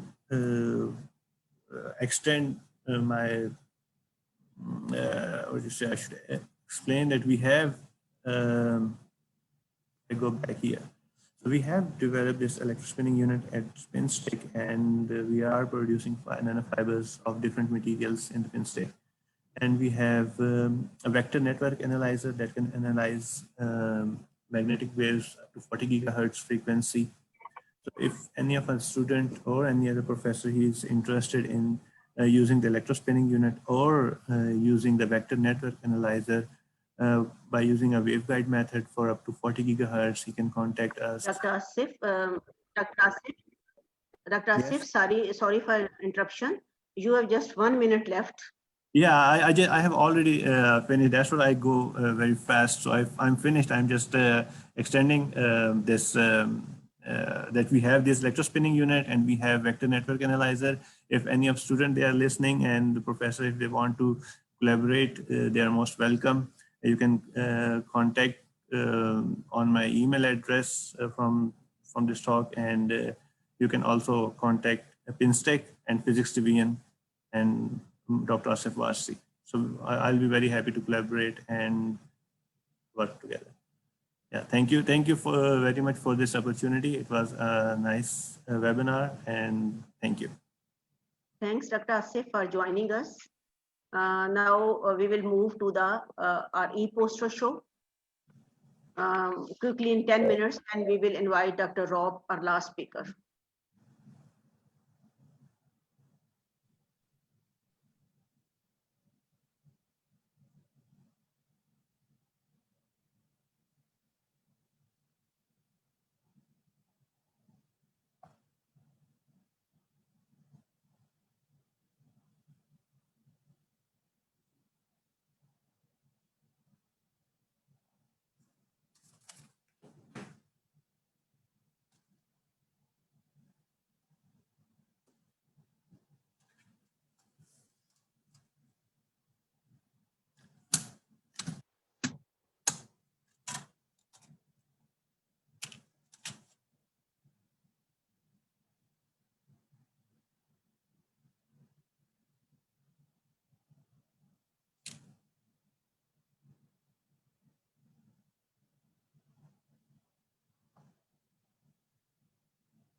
Now it's time to invite Dr. Rob Lewis. He is experimental officer in Department Chemistry, University of Hull. His research focuses on synthesis and behavior of liquid crystalline material in the field of organic chemistry. He works on chiral material in the liquid crystal display. Dr. Rob, thanks for joining us. And it's a pleasure to see you. Your mic is off. Hello. Yes, now it's on. Right, I'll turn that down. Okay.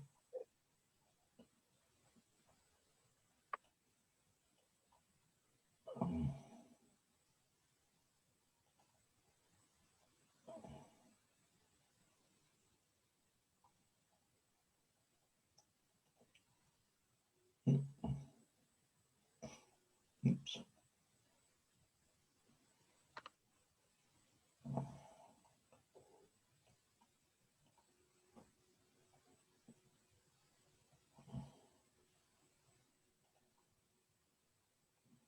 Is that okay? Can you see? Yes, that's fine. Okay. Yes. So yes, I'm Carry in on. the University of Hull in the east of the UK. I'll show you where that is in a minute.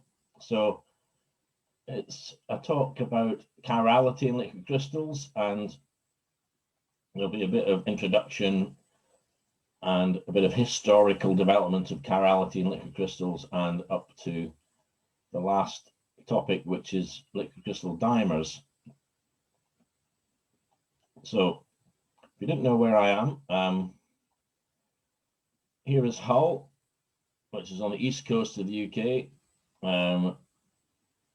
So the north of England, although I'm from this country, Scotland. Whoops, sorry.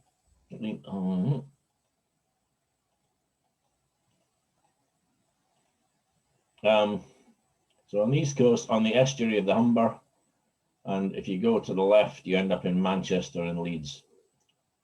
So that's the centre of Hull. It's been improved a bit.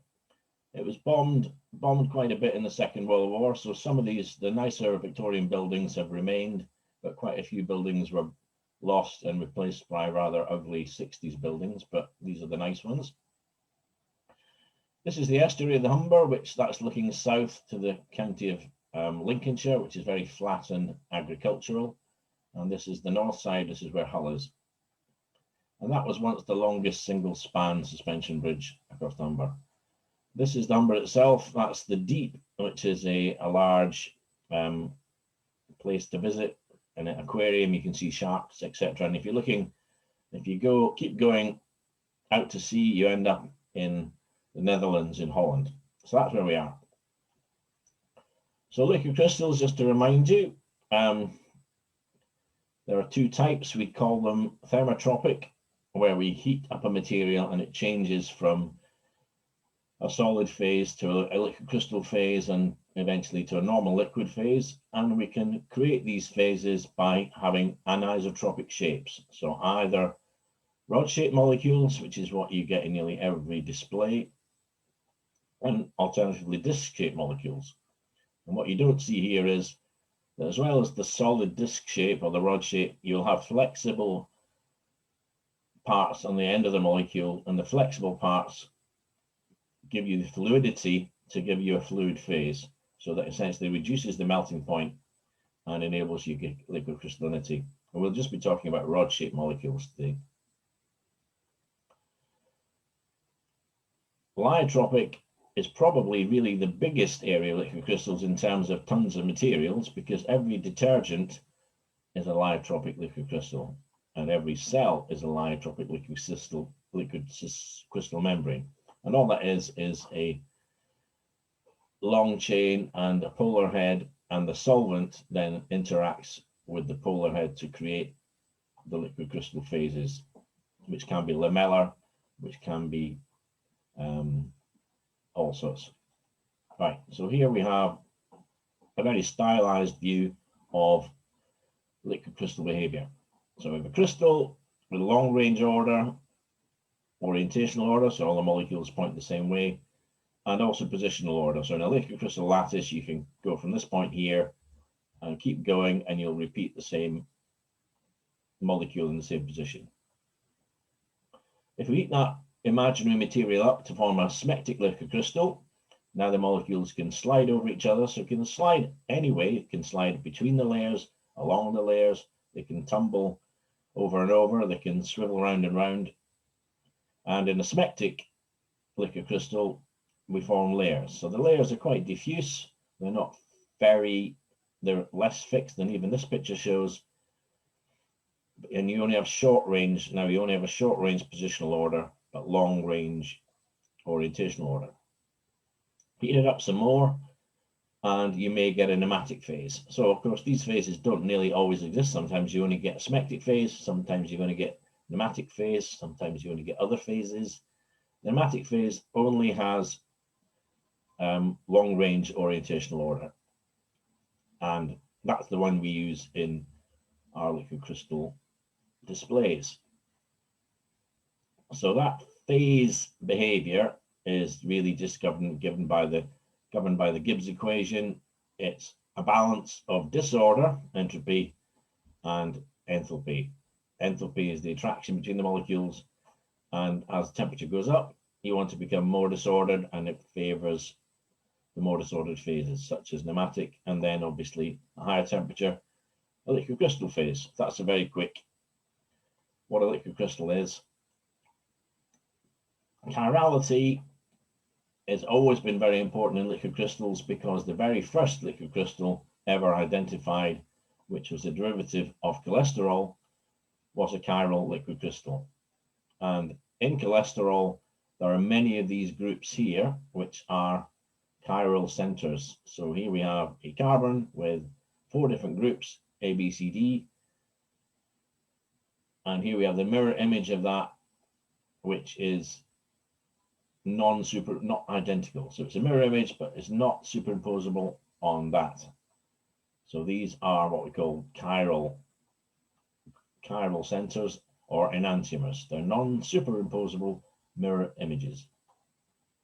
And cholesterol has many of those.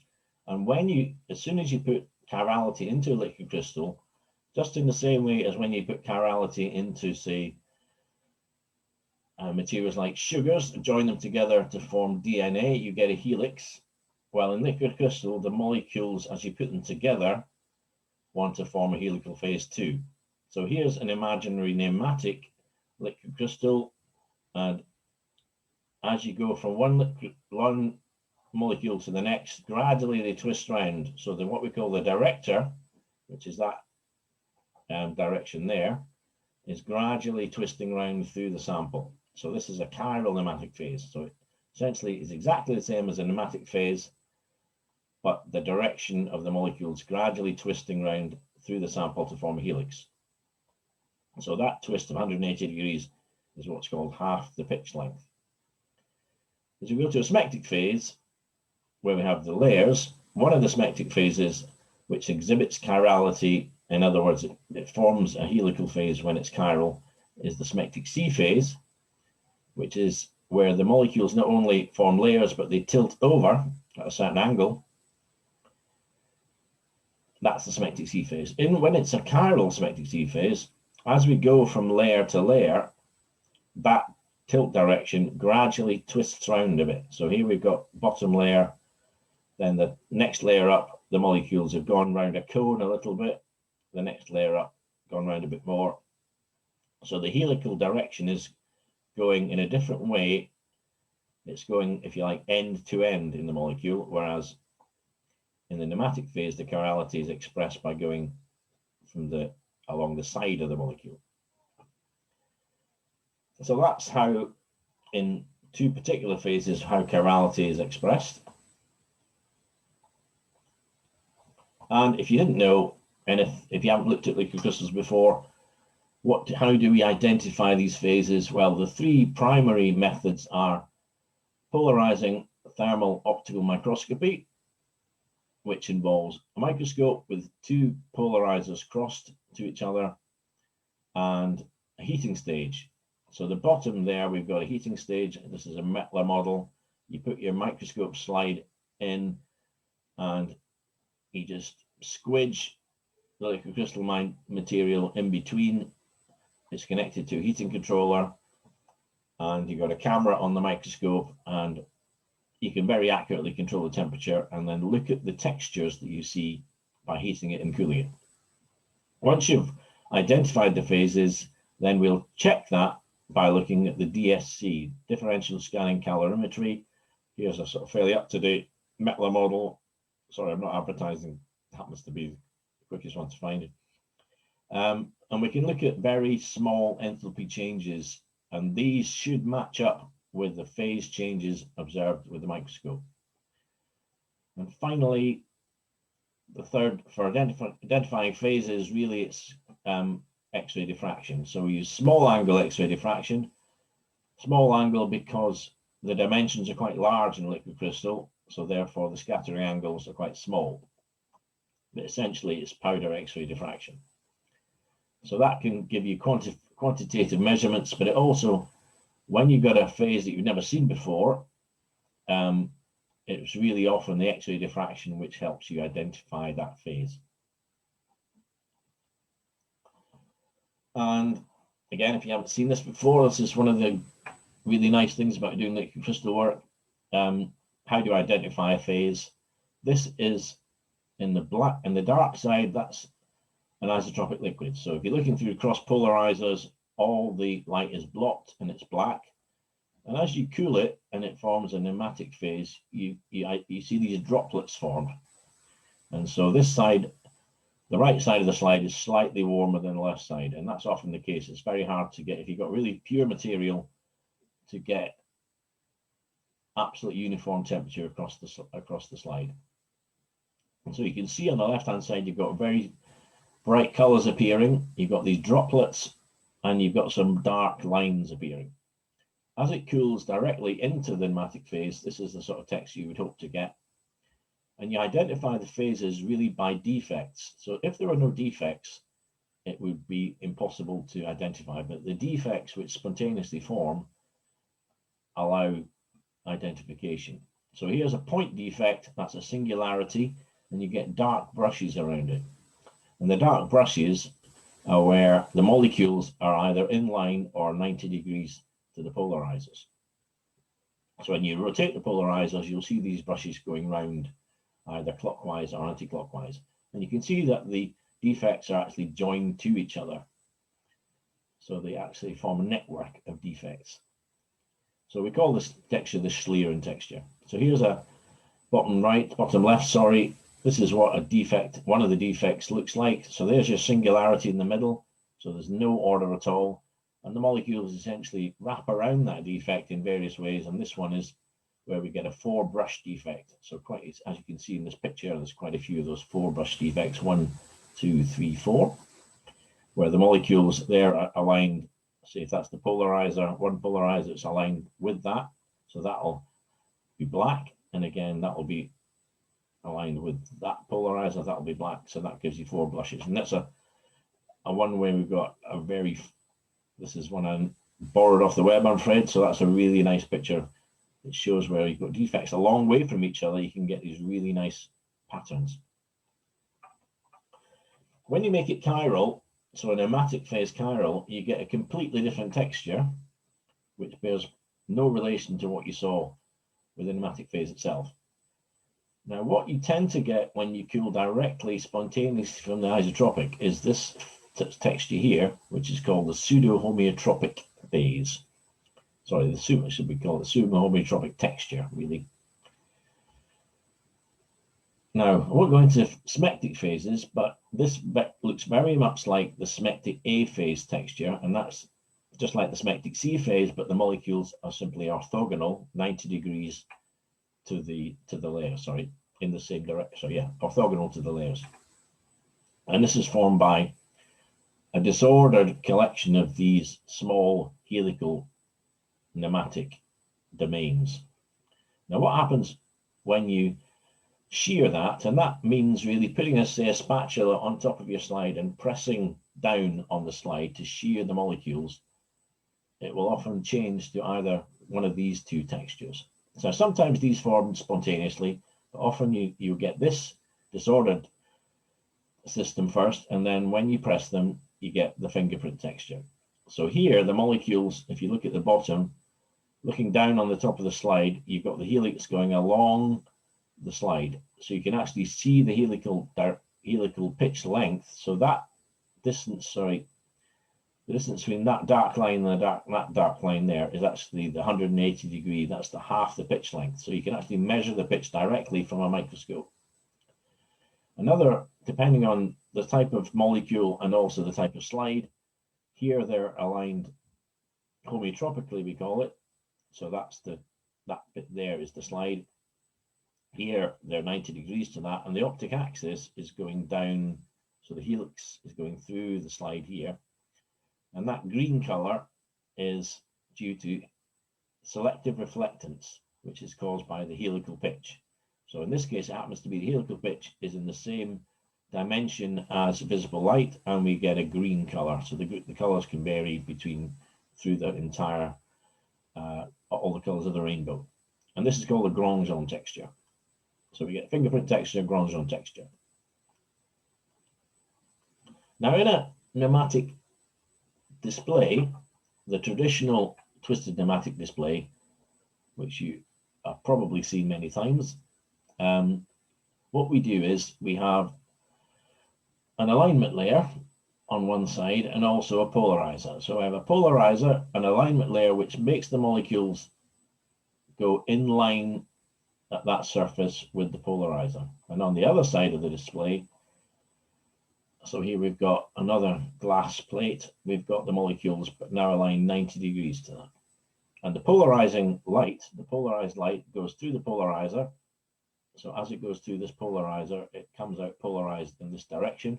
And then the direction of the polarized light twists and follows the direction of the director until it ends up in the same direction as the polarizer on this side. So essentially the light can then go through from one side to another, and we have a bright state.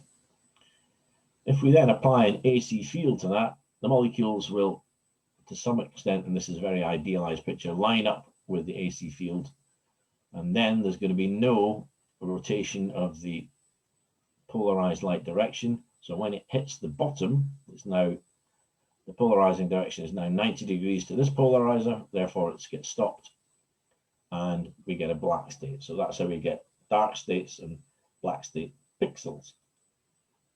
And that's a magnified version of that.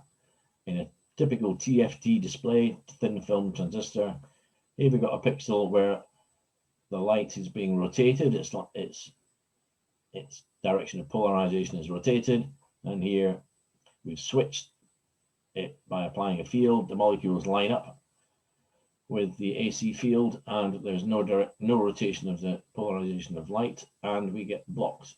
So that's a dark state. Now, that twisting of the polarization could be either clockwise or anti-clockwise, and there's no difference in energy between the two rotational directions. So if you just created a display with that, a non-chiral liquid crystal, a non-chiral pneumatic, you would get, and you do get, domains which would be 50-50 of right-handed and left-handed. And in between, you would get lines. So you get domain lines in between the right-handed and left-handed areas. And obviously that would give you a poor display. So the first use of chirality was to simply add a chiral dopant, in which case you will energetically favor just one direction. So what the idea is that you add as little chiral material as possible, just to make them all go the same way, to get rid of those chiral domains. What you don't want to do is to reduce the liquid crystal phase stability, because if you add a chiral material, it's generally got branching groups, That will reduce the liquid crystal order. So you'll reduce the temperature range of your liquid crystal phase, and you also tend to make it more viscous because branching groups increase viscosity. So all you want to do is just create as little change to the liquid crystal stability as you can. So that was the first use of chirality in displays. Then the ferroelectric display, which is, in terms of market share, is a tiny area of liquid crystal displays. It's really only in micro displays that it's used. Going back to Neumann, who first said that the symmetry of a physical phenomenon must be at least as high as its crystallographic symmetry.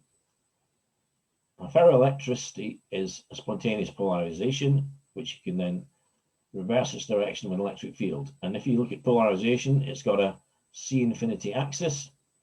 If you take a symmetric C phase and make it chiral,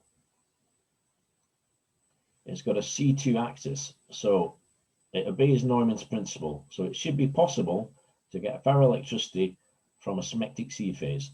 And this is the direction of the polarization coming out towards us. The other directions, if you reverse those, you simply can't. So if you swivel that one round by 180 degrees, apply the C2 axis, it will cancel out. If you apply the C2 axis to this one, it cancels out, but this one remains, and that's where the polarization of the ferroelectric phase points, simply out of the layer, out of each layer.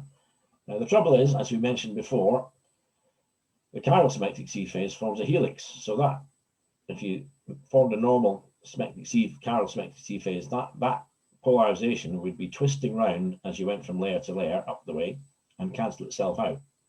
So what we have to do is squeeze out that that helical tendency using either very thin cells in which you've got a very good alignment due to alignment layers, and also using chiral dopants which have the minimum amount of helical pitch. So when we apply electric field, we can switch that polarization around from coming towards us to going away from us. When we do that, we also switch the molecules around from going left-handed tilt to right-handed tilt, and that's how we get a display. So we'll just quickly show what happens. So here we have a symmetric C phase which is chiral. Our polarization is coming towards us. We've got polarizers arranged in this fashion, and we apply a DC field to move that polarization direction from towards us to away from us. At the same time, the molecule's tilt direction moves, and that acts as a quarter wave plate. So we're retarding the light, and we can go from a dark state to a black state if we have polarizers arranged in such a fashion. Now the advantage is that this can be very fast because we're directly driving the polarization both ways with our electric field. Both the on state and the off state can be driven quite fast. And also the rotational viscosity, just to rotate these molecules from there to there, is actually very fast. Although the symmetric phase itself is a viscous phase, that rotational direction from there to there is a very fast movement. So that was going to be the holy grail for a while of displays. They thought we could really make TVs for our walls with this phase, but because of the alignment difficulties, it never happened, and it's only ever become useful in micro displays. So I'll just jump to, so that's a typical display. So this is how a display would look. We're going to switch from that direction to that direction by reversing the polarity of the electric field. But the problem I said was alignment. This is the ideal alignment we call bookshelf, and the molecules have got to be aligned from one side of the display to the other. But what happens is, as you form the smectic C phase from the smectic A phase, the layers shrink. So if you imagine a molecule tilting over, its layer, that layer thickness shrinks, and you, instead of getting this bookshelf, you get a sort of cup, what we call a chevron phase. We get a shape like that. And in between, you can get chevrons going that way, and you can also get chevrons going that way. And in between those two, you'll obviously get defects. So there was lots of problems with alignment, which have really only been solved very recently. And it looks as though there's still a hope for ferroelectric liquid crystal displays. Certainly, it's never going to be in large displays, because as we know, the OLED and the LED displays are now taking over a lot of the market from the liquid crystal display. But that's the ferroelectric display, which was worked on at Hull for quite some time. The type of materials which Professor Kayani worked on was chiral dopants. So this was the sort of idea to make a ferroelectric material. We have really stable organic materials which are liquid crystalline, and we make a mixture of these in order to get a wide smectic C phase. And ideally, we want a sequence of phases which goes from isotropic, that means a normal liquid, to a chiral nematic, to a smectic A, to a smectic C. And if you have that sequence, when you cool them down, you get much better alignment. You also want this ideal 22.5 degree tilt. That will give you the best contrast. And the spontaneous polarization wants to be not too strong, it wants to be sort of moderate. And our normal scale of measuring it is in the nanocoulombs per square centimeter units.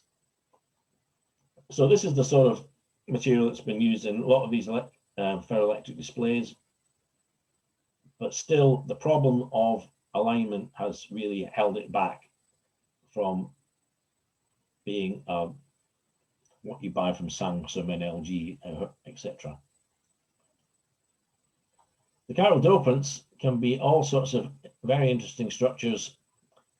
As you can see, what we're trying to do in some cases basically mimic a liquid crystal and then have a chiral center which is not too big so that it disrupts a liquid crystal phase, but gives us a strong polarization.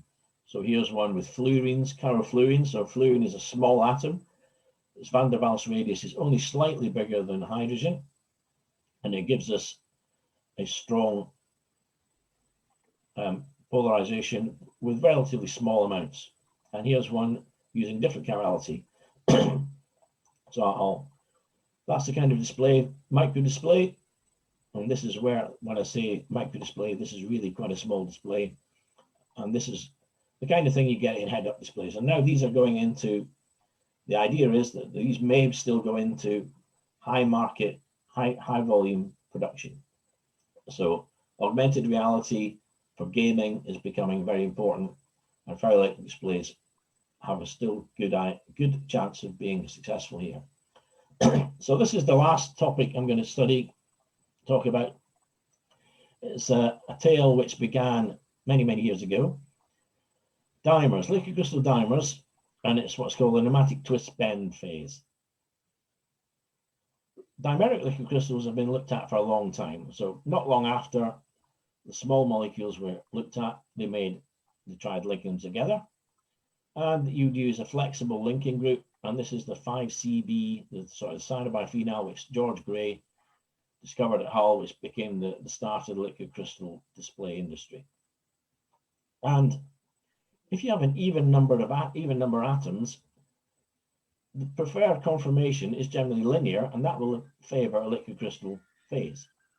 Oxygens, though, are used really because it's easy for synthetic chemists to stick on a liquid crystal group when you've got an oxygen as a linking group. But oxygens themselves, they have a slightly different angle here to carbon. They also raise the melting point. So the melting point compared with the carbon is considerably higher. And that sometimes will mask liquid crystal phases which are underneath. And you usually just always get nematic and smectic phases, so nothing particularly exciting.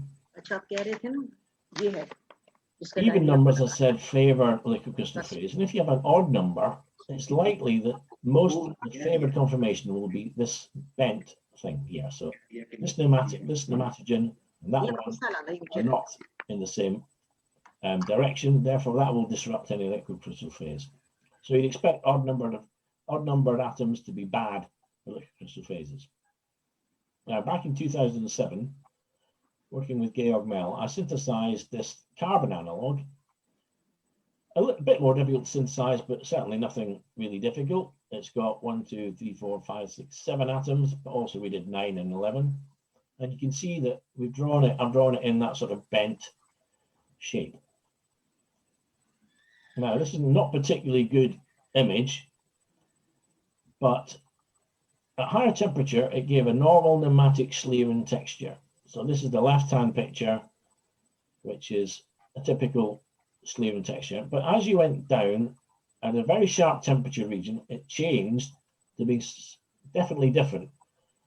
And you can perhaps see that it became more blocky. I would call it blocky. You've got quite sort of definite, it's not the smooth curved structure. You've got a sort of sharp, more lines you can see appearing. And this was definitely different. And when I looked at the DSC, there was definitely a peak, and it was a reversible peak. That means there's a phase transition happening. We repeated this many, many times, and it was definitely something happening. So that for that particular one with, say, the C11 chain, we have a crystal phase. It melts at 99.9. To this new phase, we'll call it the twist bend, and then higher temperature, it becomes pneumatic, and then it becomes a liquid. Even numbered spaces still just show pneumatic phases, just like a normal dimer would. X-ray diffraction. So this is the left-hand side, the higher temperature phase. Very much like a pneumatic. The lower temperature phase, almost the same. So there's obviously no, although initially it looked as though the other phase could be smectic-like, that shows us that it's still pneumatic-like. There's no layer ordering, but it is different. So this is a bit of a puzzle.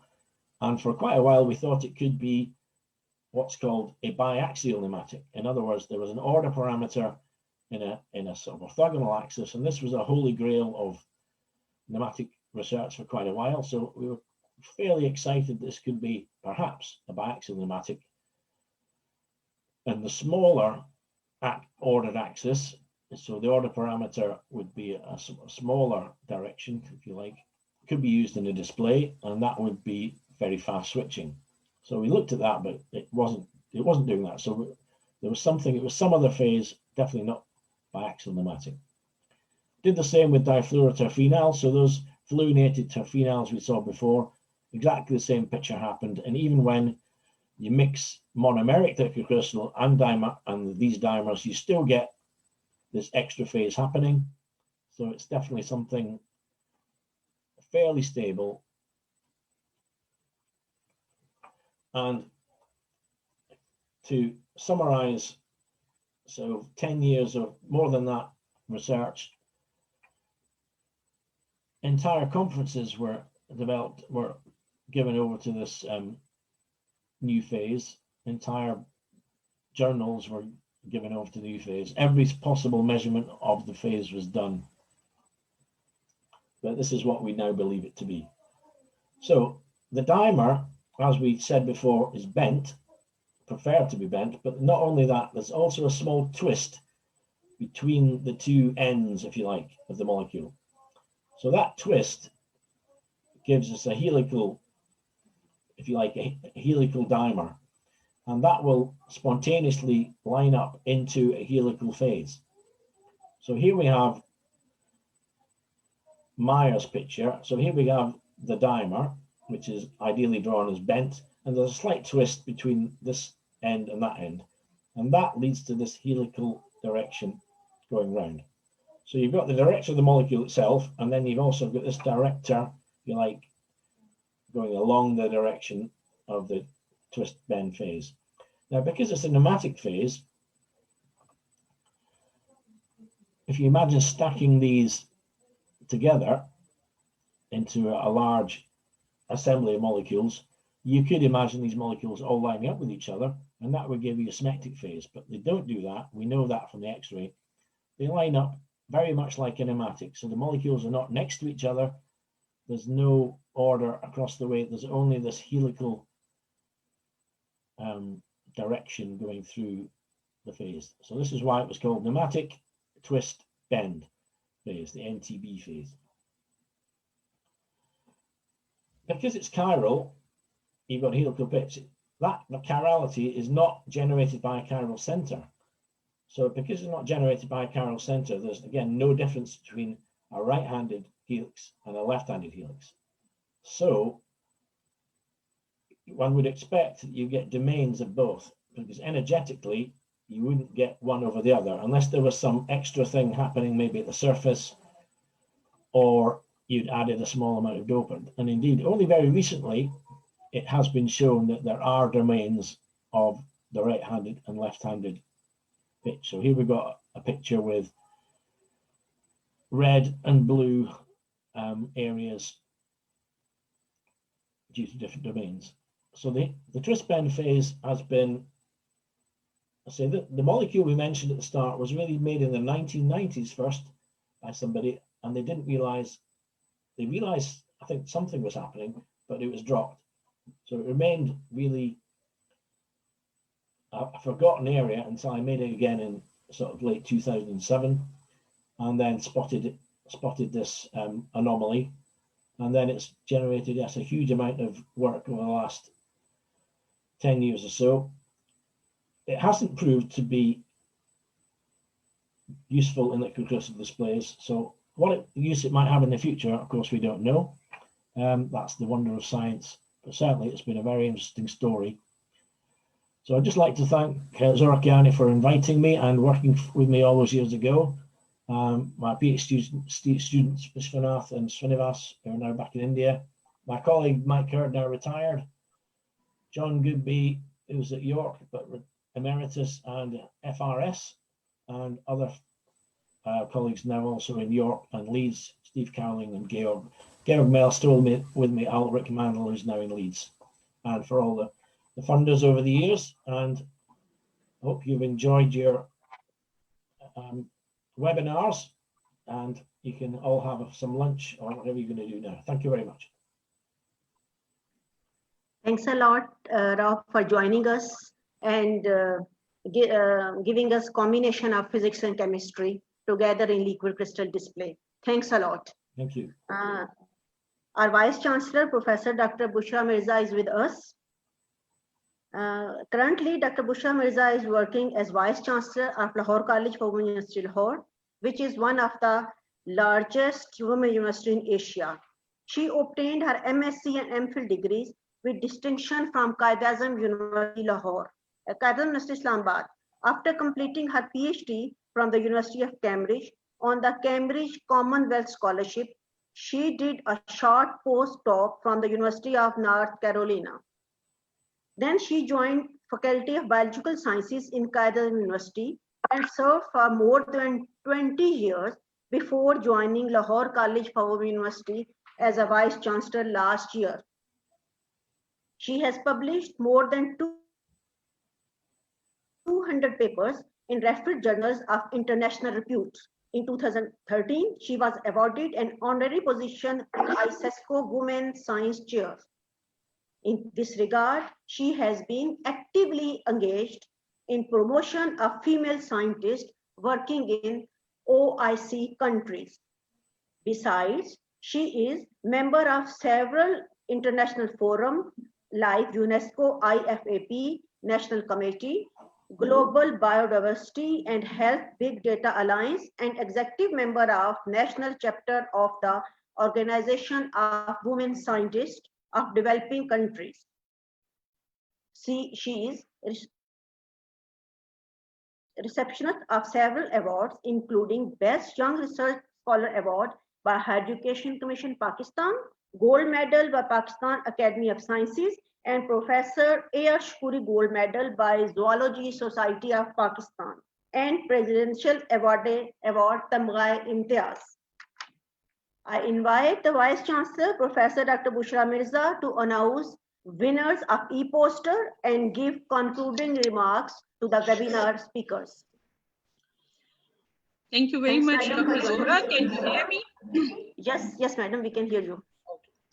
Thank you very much for very kind introduction, and I must congratulate you for organizing this seminar. And I'm so very thankful to all our honorable speakers, and I can see their profile, and you know, we are so honored that we had with us such senior scientists of international repute from Pakistan as well as from abroad. So thank you very much for sharing your knowledge and experience with our students and faculty members. It's now time to announce poster competition award. And you know, when I looked at the result of these poster competition result, I felt that competition must have been very you know, competitive, very strong, because I see more than one person in almost every position. So that seems that judges must have had a hard time in deciding who should get the award. So I think that's very healthy that our participant, our students very actively participated and presented their posters. And obviously these kind of forums are an excellent opportunity for young students to get the exposures and and I'm sure it will provide them an opportunity to work and sometimes in future in collaboration with all the honorable senior members who joined us. So I'll just start announcing the poster competition award result, and I'll start from consolation prize. There are two posters who were selected for consolation prize. One is of Mr. Muhammad Akram, and from University of Punjab, Center of Excellence in Solid Physics, University of Punjab. Their title is Anti-Cancer Potential of Citrulus colons Extract Mediated Silver Nanoparticles Against Human Breast Cancer Cell Line. The second consolation prize goes to one of our student in LCWU Physics Department, Hadia Aslam, Structure and Magnetic Properties of Bismuth Doped Cadmium Ferrites. So congratulations to both recipient of consolation award. Then comes the third position. Again, here we have two candidates who were selected. One is Sabah Salim, and she, the title of her poster was Nanoparticles for Photocatalytic Degeneration of Textile Dyes. And she's a student in Nanoscience and Technology, Department of Physics, Department of Nanoscience and Technology, I guess, from Azad Kashmir. The second student who got a third position is Hina Nazli from LCWU Physics Department, and the title was Temperature Dependent Dielectric Response of Electro-Deposited Magnesium-Based Spinal Nanostructures. Again, congratulations to both recipients. The second position, we have two students, Sabah Saeed from Department of Physics, from Government Sadiq College, Women University, Bahawalpur, and the title was Hot Carriers from Silicon Nanocrystals. And the second prize goes to an LCWU student, Anam Mansoor, and title was Comparison Between Centrosymmetric and Non-Centrosymmetric Chromium Substituted Barium Hexafluorides. Now comes the first award, and the lucky winners of the first award are again two students. One is Sufiana Idris, and her title was Nanotechnology for COVID-19 Therapeutics and Vaccine Research. And second student who got the first prize is Fazilat Mukhtar, fabrication of iron-based thin films for applications to spintronic devices. They are from LCWU. So I congratulate winners of the poster award, but I think more important than winning an award is actually the participation. So I congratulate all those who participated in poster competition and all those who otherwise participated in webinar in which we had such senior people as resource person who shared their knowledge and experience with us. So I thank all who participated in any capacity as resource person or as participant. And of course, I congratulate Dr. Zohra and her team for organizing this webinar. Well done, Dr. Zohra. I think this is wonderful, and I look forward to much more events like this in future from your department. Thank you. Inshallah, madam, thanks for your kind words. Thanks a lot. This webinar has performed a valuable function that it has brought many experts on one platform to discuss various aspects of nanotechnology in current era. As nanotechnology is a multidisciplinary field, so the past 3 days have highlighted its various dimensions, and I congratulate the speakers and organizing team on ensuring high level of participation. I am thankful to Vice Chancellor who has given us the permission to conduct this webinar. I am thankful to all keynote and invited speakers who has managed to take some time from their busy schedule. I am thankful to organization of promoting applied sciences in Pakistan, in UK, which has provided assistance in conducting this webinar. I am thankful to our IT and mass communication team who has made this event successful. I cannot forget contribution of participants who either submitted their e-posters or get registered to participate. This event is finished, of course, but does not really stop here. And it will soon be time to thinking about organizing another one and seeing all these respectable speakers, keynote speakers, invited speakers on this forum. Thanks a lot for joining us. I'm especially thankful to Professor Dr. Annenberg, who was with us for all 3 days, and also sharing her good ideas with us, as well as giving us opportunity to see our webinar and can give some critical views about it. I'm thankful to Dr. Rob as well, who has joined at such early time at a very short notice. Thanks a lot, Dr. Rob. And all the other participants who are with us, either they are speakers or they are participants, thank you very much. Now it's time to say goodbye.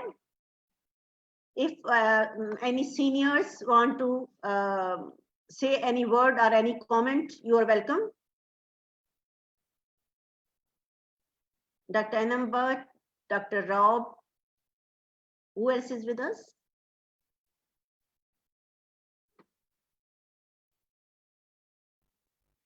Okay, then we should say goodbye from this forum, from this webinar. Looking forward to see you again on some another activity. Goodbye and take care.